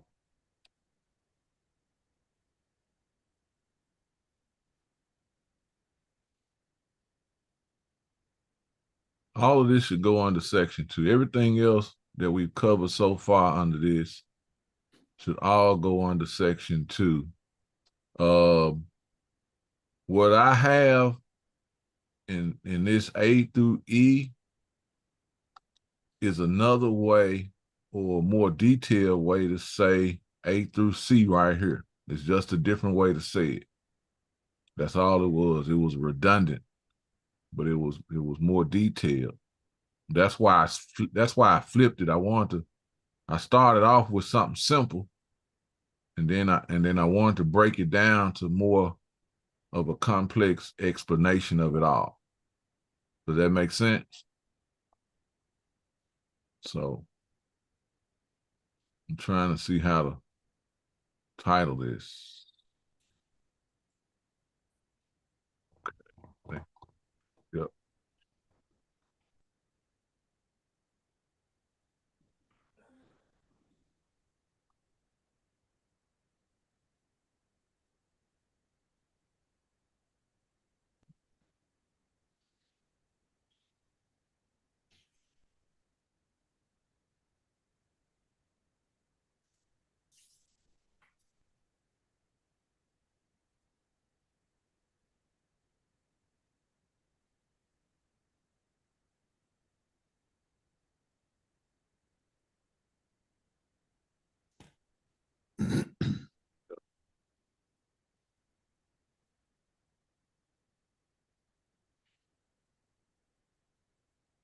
Yep.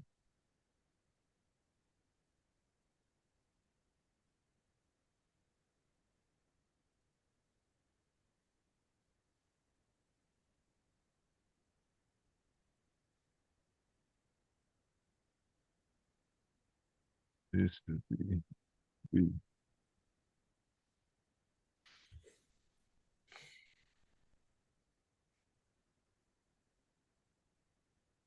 All right, this is how it should be. So let me go through this with us, and then we'll close out on this section. This is exactly how this should be.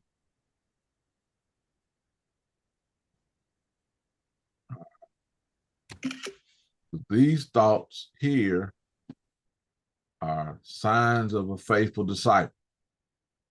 All 5 of those. 1, 2, 3, 4, 5, 6.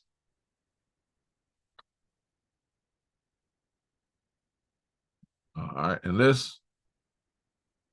but originally I did give us this: absorb the teaching, live it out in everyday life, reproduce the lessons faithfully in life and not just words. It's a simple way to say what the rabbis thought a faithful disciple is, but a more complex way of looking at the signs of a faithful disciple are these. It starts with what Pentecost brought out is the desire to hear. You know, was that Timothy and Peter taught us what an elder should look like? Anybody remember that? Did Timothy and Peter give us what elders and pastors, Yes, sir. Yeah. And one is he should desire the office. Anybody remember that? Yes, sir. Yep. So here we look at, being a disciple. The first one is you should desire to hear the rabbi. Now watch this. That's why the expectations of the crowd members are important. Remember, the responsibility of the crowd was what? To pursue in order to hear. Yes. See, that's where that aligns. See, all of them, some of them may be pursuing for the miracle or, the food or the healing or whatever. But some of those who are doing that, they actually just want to hear him. They just want to hear him. That's where they have the opportunity or the possibility to become a disciple. They ain't a disciple yet, but it started with, I get it. I see these miracles. I get it. I can be healed. But he here. I want to go because I get a chance to hear him. It was something about what he said the last time. I want to hear it again. So therefore, I pursue him. You know, that's why our relationship with a disciple maker starts with our willingness to pursue. If I ain't pursuing, I don't want to hear them. So why should I waste my time with them if they're not willing to pursue? Because they don't have a desire to do anything. So a sign, the first sign is he desires to hear. But how do I know that? I have to see him pursuing, which shows me that he has a desire to hear. Does that make sense? So that's the first sign. The next sign is his actual pursuit of the rabbi. You know, it means it's not a first time, or it's something that's repetition in him. The pursuit of the rabbi is to hear the rabbi. So this is the repetitious pursuit, you know. All right. And then the next one is I pursued repetitiously.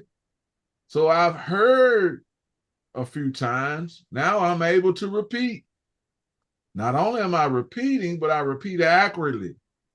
It says something about my ability to hear, which leads to my ability to see what he's saying.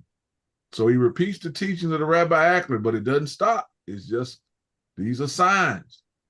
And the next one is he interprets the teachings within the rabbi's framework. So that means I see it the way the rabbi sees it. So that means I saw it. And if I can interpret it from the rabbi's framework, I got a better chance of becoming it. I'm on my way. This is another sign. So interpretation, I had to write down what did it mean. It means I learned his traditions. What does the framework mean? I learned his traditions. I learned his study methods. I learned his techniques. I learned the concepts, the values, and the precepts of the rabbi. That's his framework. So I'm able to interpret it because I've learned those things. But that's because I pursued him, or I've in pursuit. It means I've been with him.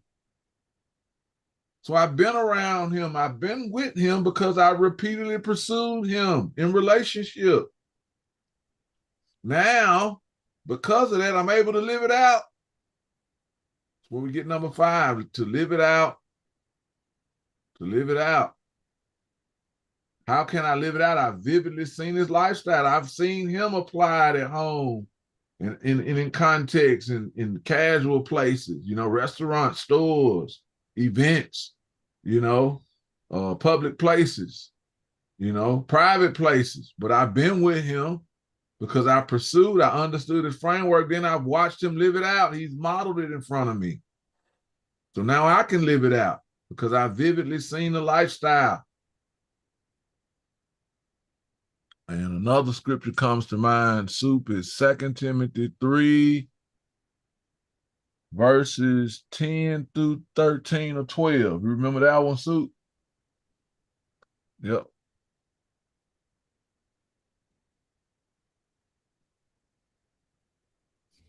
Somebody go there and read it for us. Second what? 2 Timothy chapter 3, verse 10 through 12, I think. I'm try to pull it up here. 2 Timothy 3. Take me a long time. 10 through 12. Uh-huh. You got it?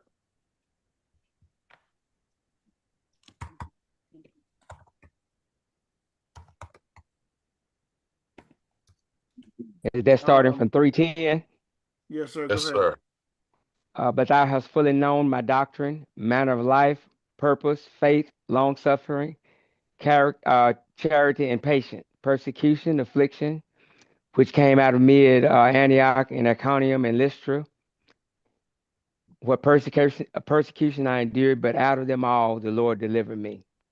All right. And so this is a deep term. This is a rabbinical term. This is a now you follow. It means you pursue to the point of seeing me vividly live it out. You followed me. through my life examples. You followed me, or you followed my teachings, or my yoke, or my framework. And those places he mentioned, I've been wondering if Timothy saw his beat down in Lystra. And it looks like he did, because he says you fully known, talking to Timothy, and he listed that. That stoning that they thought he was dead. Yep. In Timothy's hometown. Yes. And this is his word specifically for Timothy, not another disciple. So yes. Yeah, that makes sense. Oh yeah. Yeah. So in so many ways, what Paul is saying here is, Timothy, you vividly seen my lifestyle. You watched me live it out. You watched how I conducted myself. You've seen my purpose of living it out a certain way. You've seen me apply faith in these situations. You've seen what I was able to endure and wait for, the long-suffering peace. You watch me trust God for it, and over time, God give it to me. You've seen my love, my hospitality, my benevolence, my outpourings. You've seen my perseverance, my refusal to give up and quit in the midst of adversity.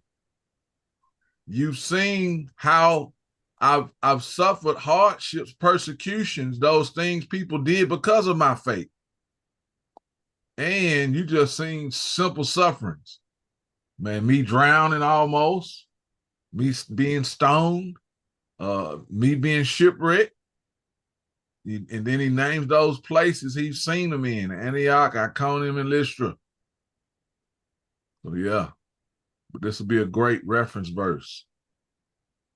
Great reference verse.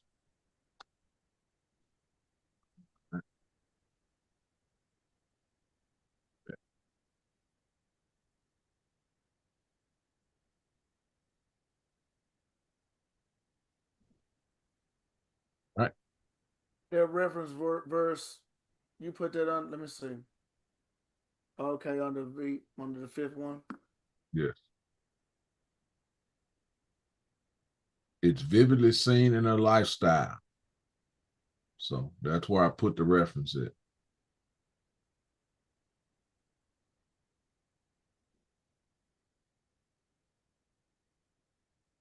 Now, because what Paul was telling Timothy is, now I'm comfortable in you being able to trans because of all of that, I'm comfortable with you being able to transmit my teaching to others now, Timothy.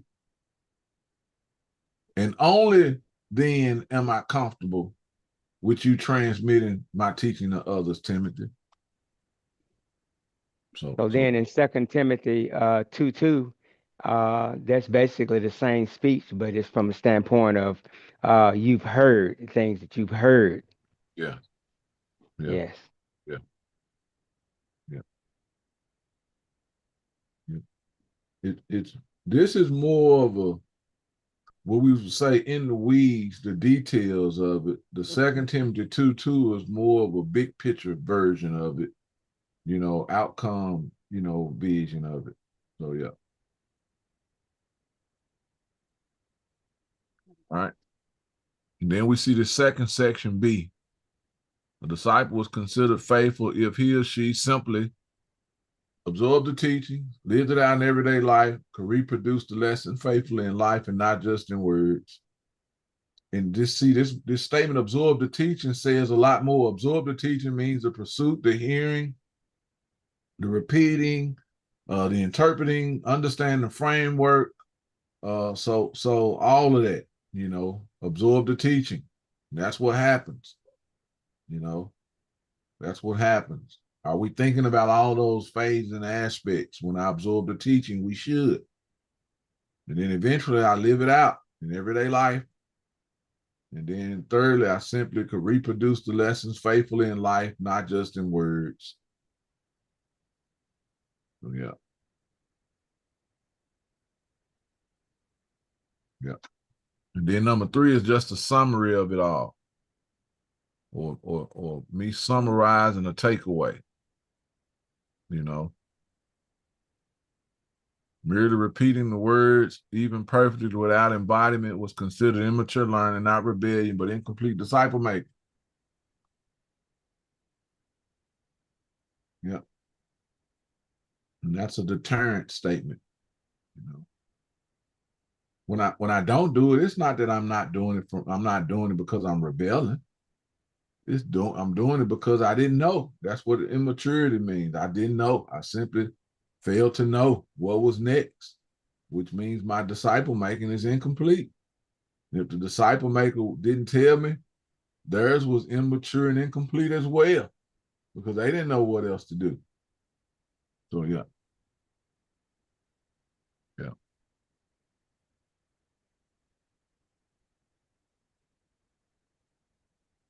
And so I added a reference on this one is Matthew 7:24.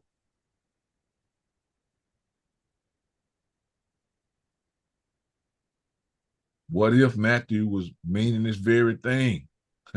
You know, everyone who hears these words of mine and does not do them. You're a great repeater, but I don't see you living it out in everyday life.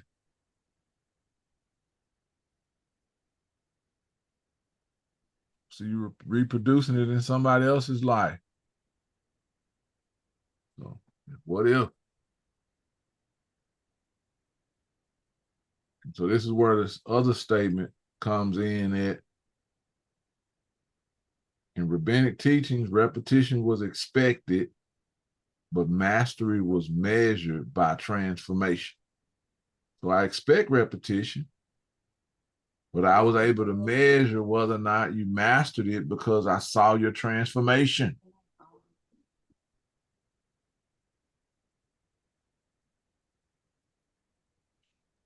Can I fix my notes? Yes, sir.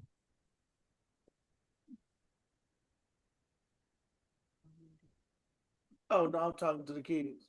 Oh, oh yeah.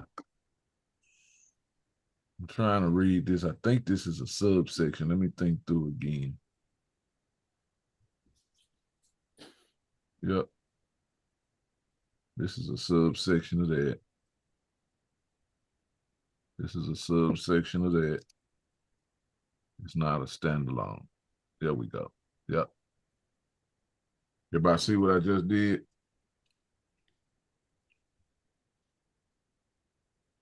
These two thoughts are supportive of this statement here.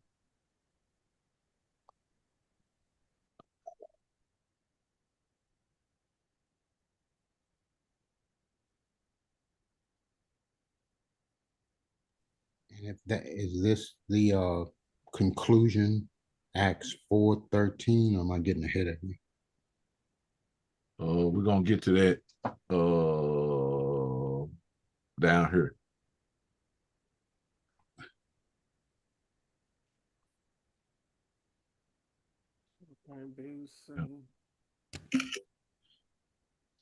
Cool.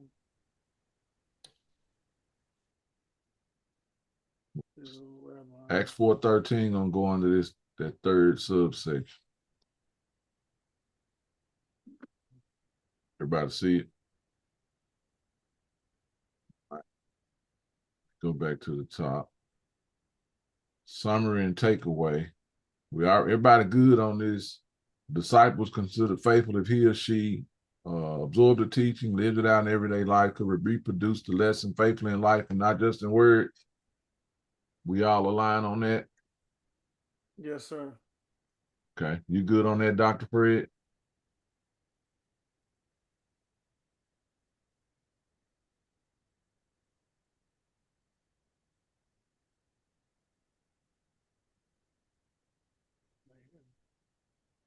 Talking and not unmuted there. Okay. The disciples considered faithful. Yes, sir. I'm good on that. And then the summary and takeaway, I'm good there. Okay. Down to Matthew 7:24.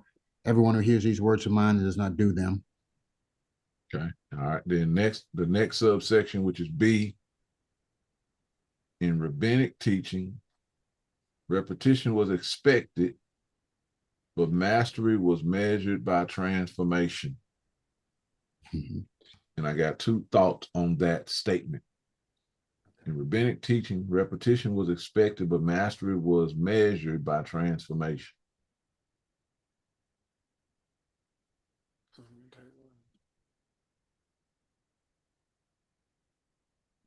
All right. One who went beyond habitual repetition showed true devotion to the teaching and process of the rabbi. It's a supportive statement of rabbinic teaching was expected, but mastery was measured by transformation.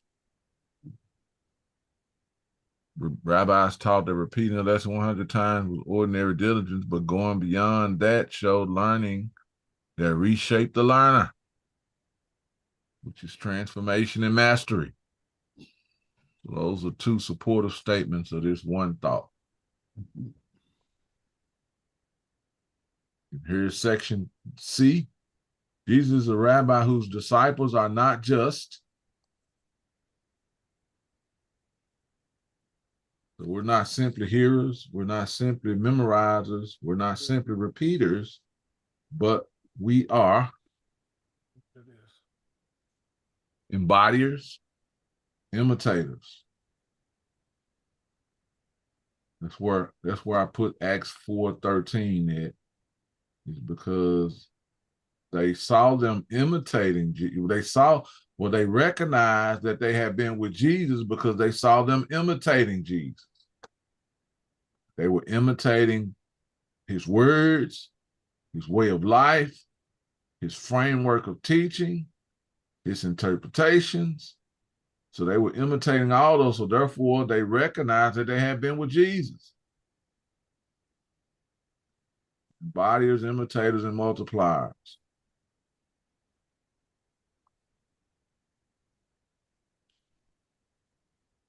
Right there at the multipliers, we could probably find scripture references that list out the downline that we see in scriptures and Acts.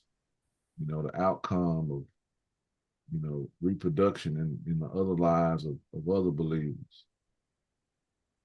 2 Timothy 2:2 would be a good one.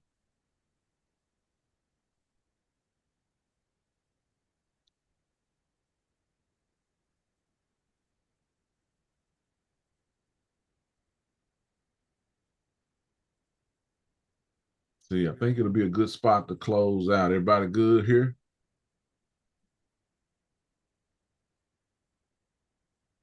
It's enough for you, Dr. Fred, since you have the main assignment. Yes, sir. Okay. All right. Okay. Any other comments? Dr. Fred, I'm looking at your statement here, and I partially know where you got that statement from, but could you expound on it just a little bit? Let me pick your brain on that statement you made. Sure. We're living in an age of artificial intelligence, which is machine knowledge. That's machine generated knowledge, machine synthesized knowledge. But what we're learning is authentic intelligence, and that's direct transformation through relationship with the rabbi.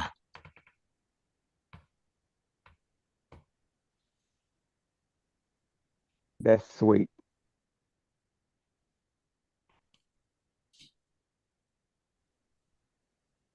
Because a lot of people are grabbing what the machine is saying, but they are not in alignment with what the machine is saying. They got the information, but they don't have the embodiment.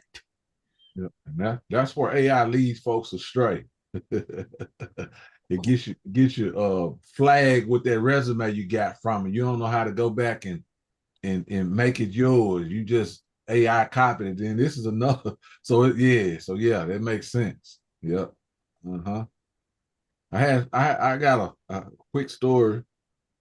Man, I'm learning to be accountable and hold other people accountable in a more productive way where we get the outcome. So I have my staff send me their daily impact report, things you've accomplished for the day.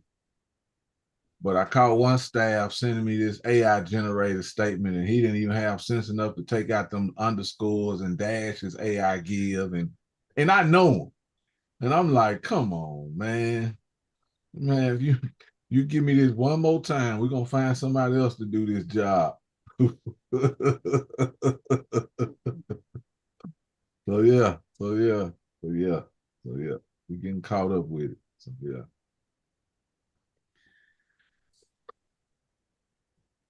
All right, any takeaways, comments, and thoughts for the day?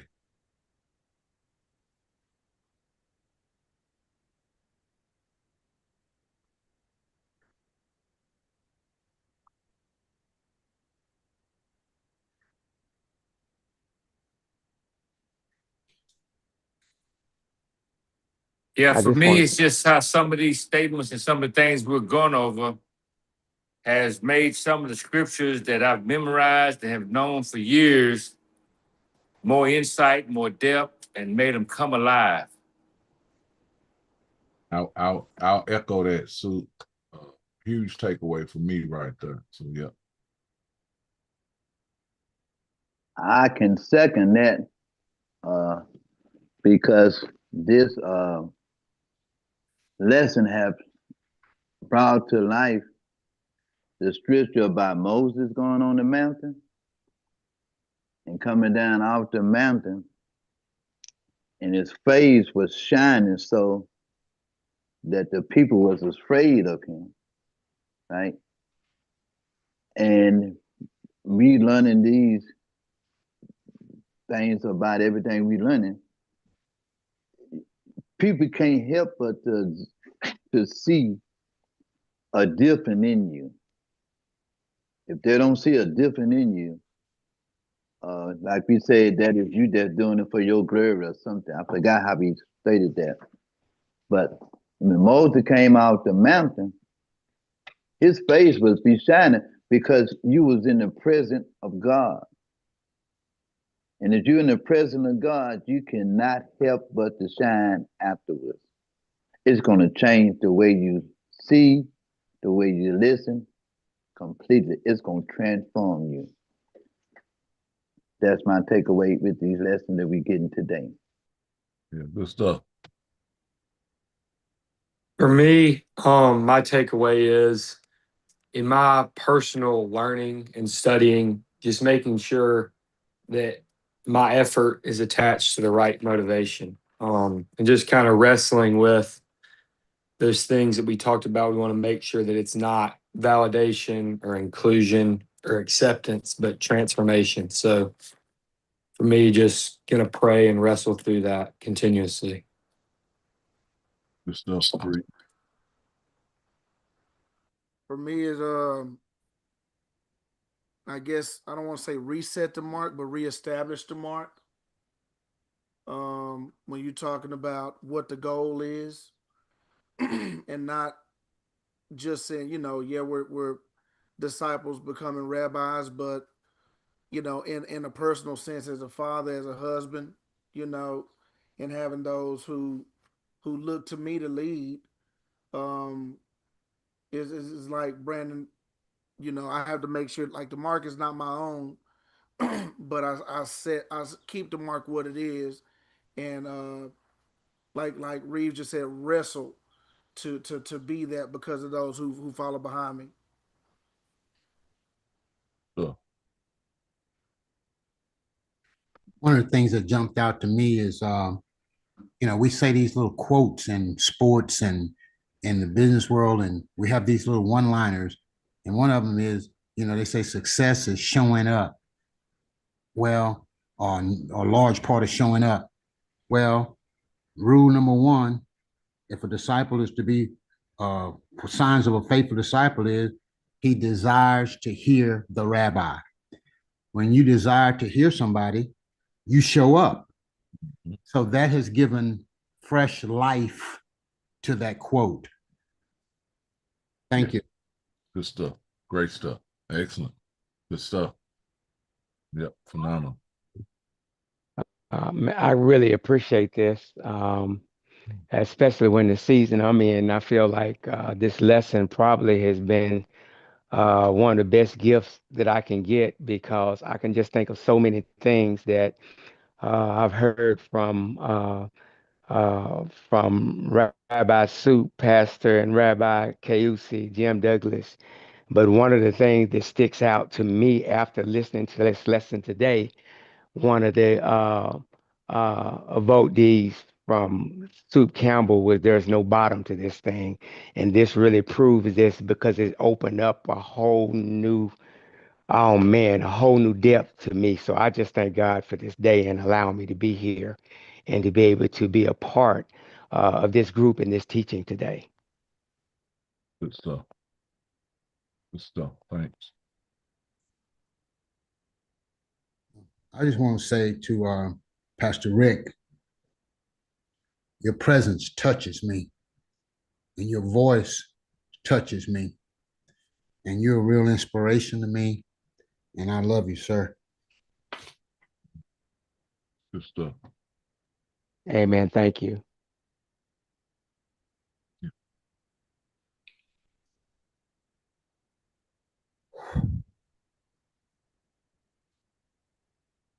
And it's Rick's birthday today. What's up with that? It's your birthday, sir?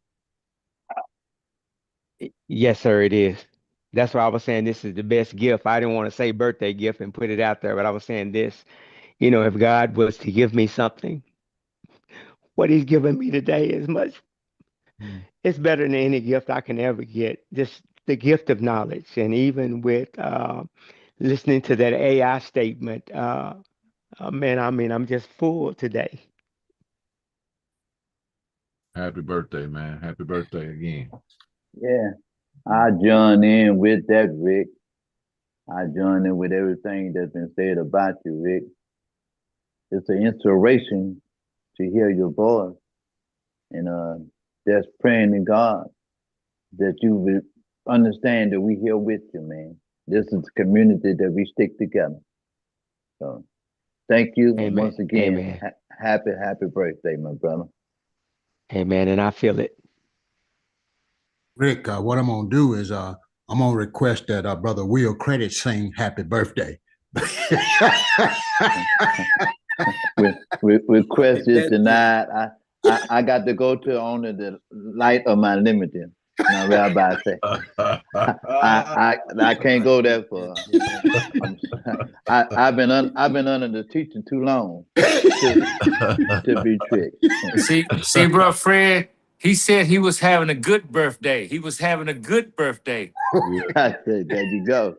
All right, I won't mess it up. There you go. Thank you, Sue. Hey, Will, that was a strong comeback right there, Will. You made that framework in there.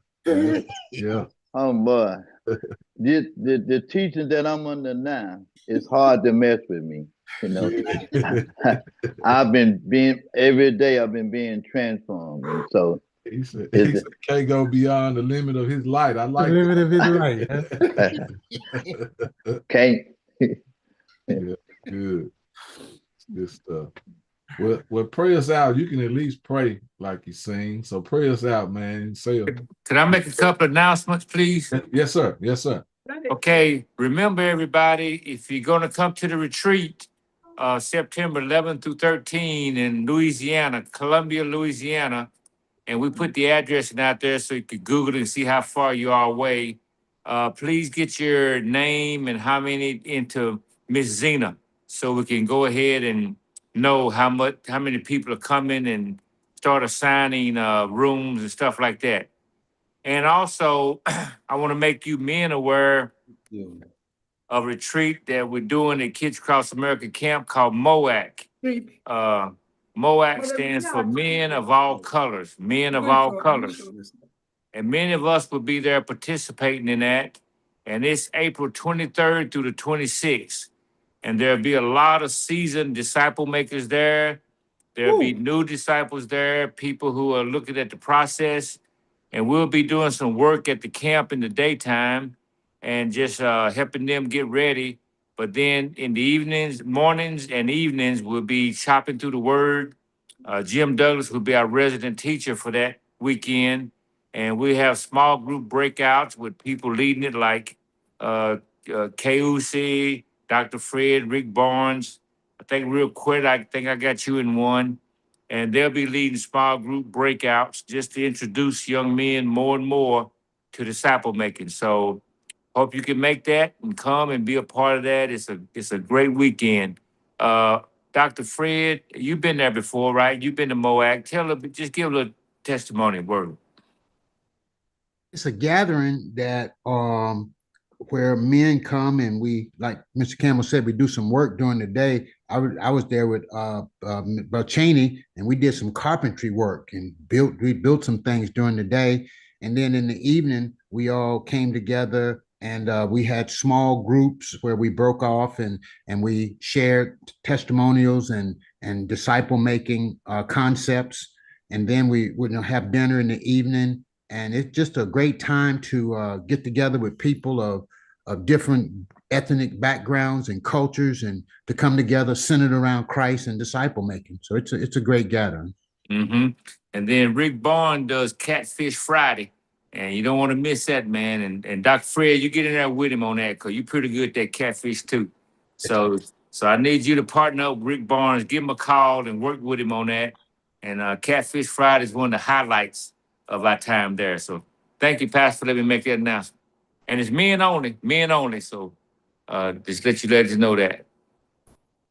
Hey, Soup, I'm glad you said something about it. You're going to get us some more information because I got men wanting to send their money in, and I really want to be responsible to start getting that done. All right, sounds good. All right, I'll send you a address. I think you can send it to Icon Ministries. So yeah. You got to memo that MOAC. You got to make sure you memo MOAC 2026. Yeah. All right. Appreciate y'all. Thanks, Soup. Appreciate everybody. Brother Will, you want to sing us out? No, I'm the starting pitcher. The closer is always been Dr. Fred Jones. All right, yeah, then. I start the pitching. I get up to the 7th inning. Okay. All right. Take us on out, Dr. Fred. Lord Jesus, thank you for this teaching today. Help us, Lord, to focus on transformation and reproduction in this disciple-making journey. We thank you and we praise you for our teachers, our leaders. We bless this community and all who are part. In Jesus' name, amen. Amen. Amen. Amen. Everybody have a good time. Amen. Thank y'all. Amen. See y'all. Amen. Bless you. Y'all. See y'all. Y'all. Goodbye. Pastor K used to praying that you and Jenny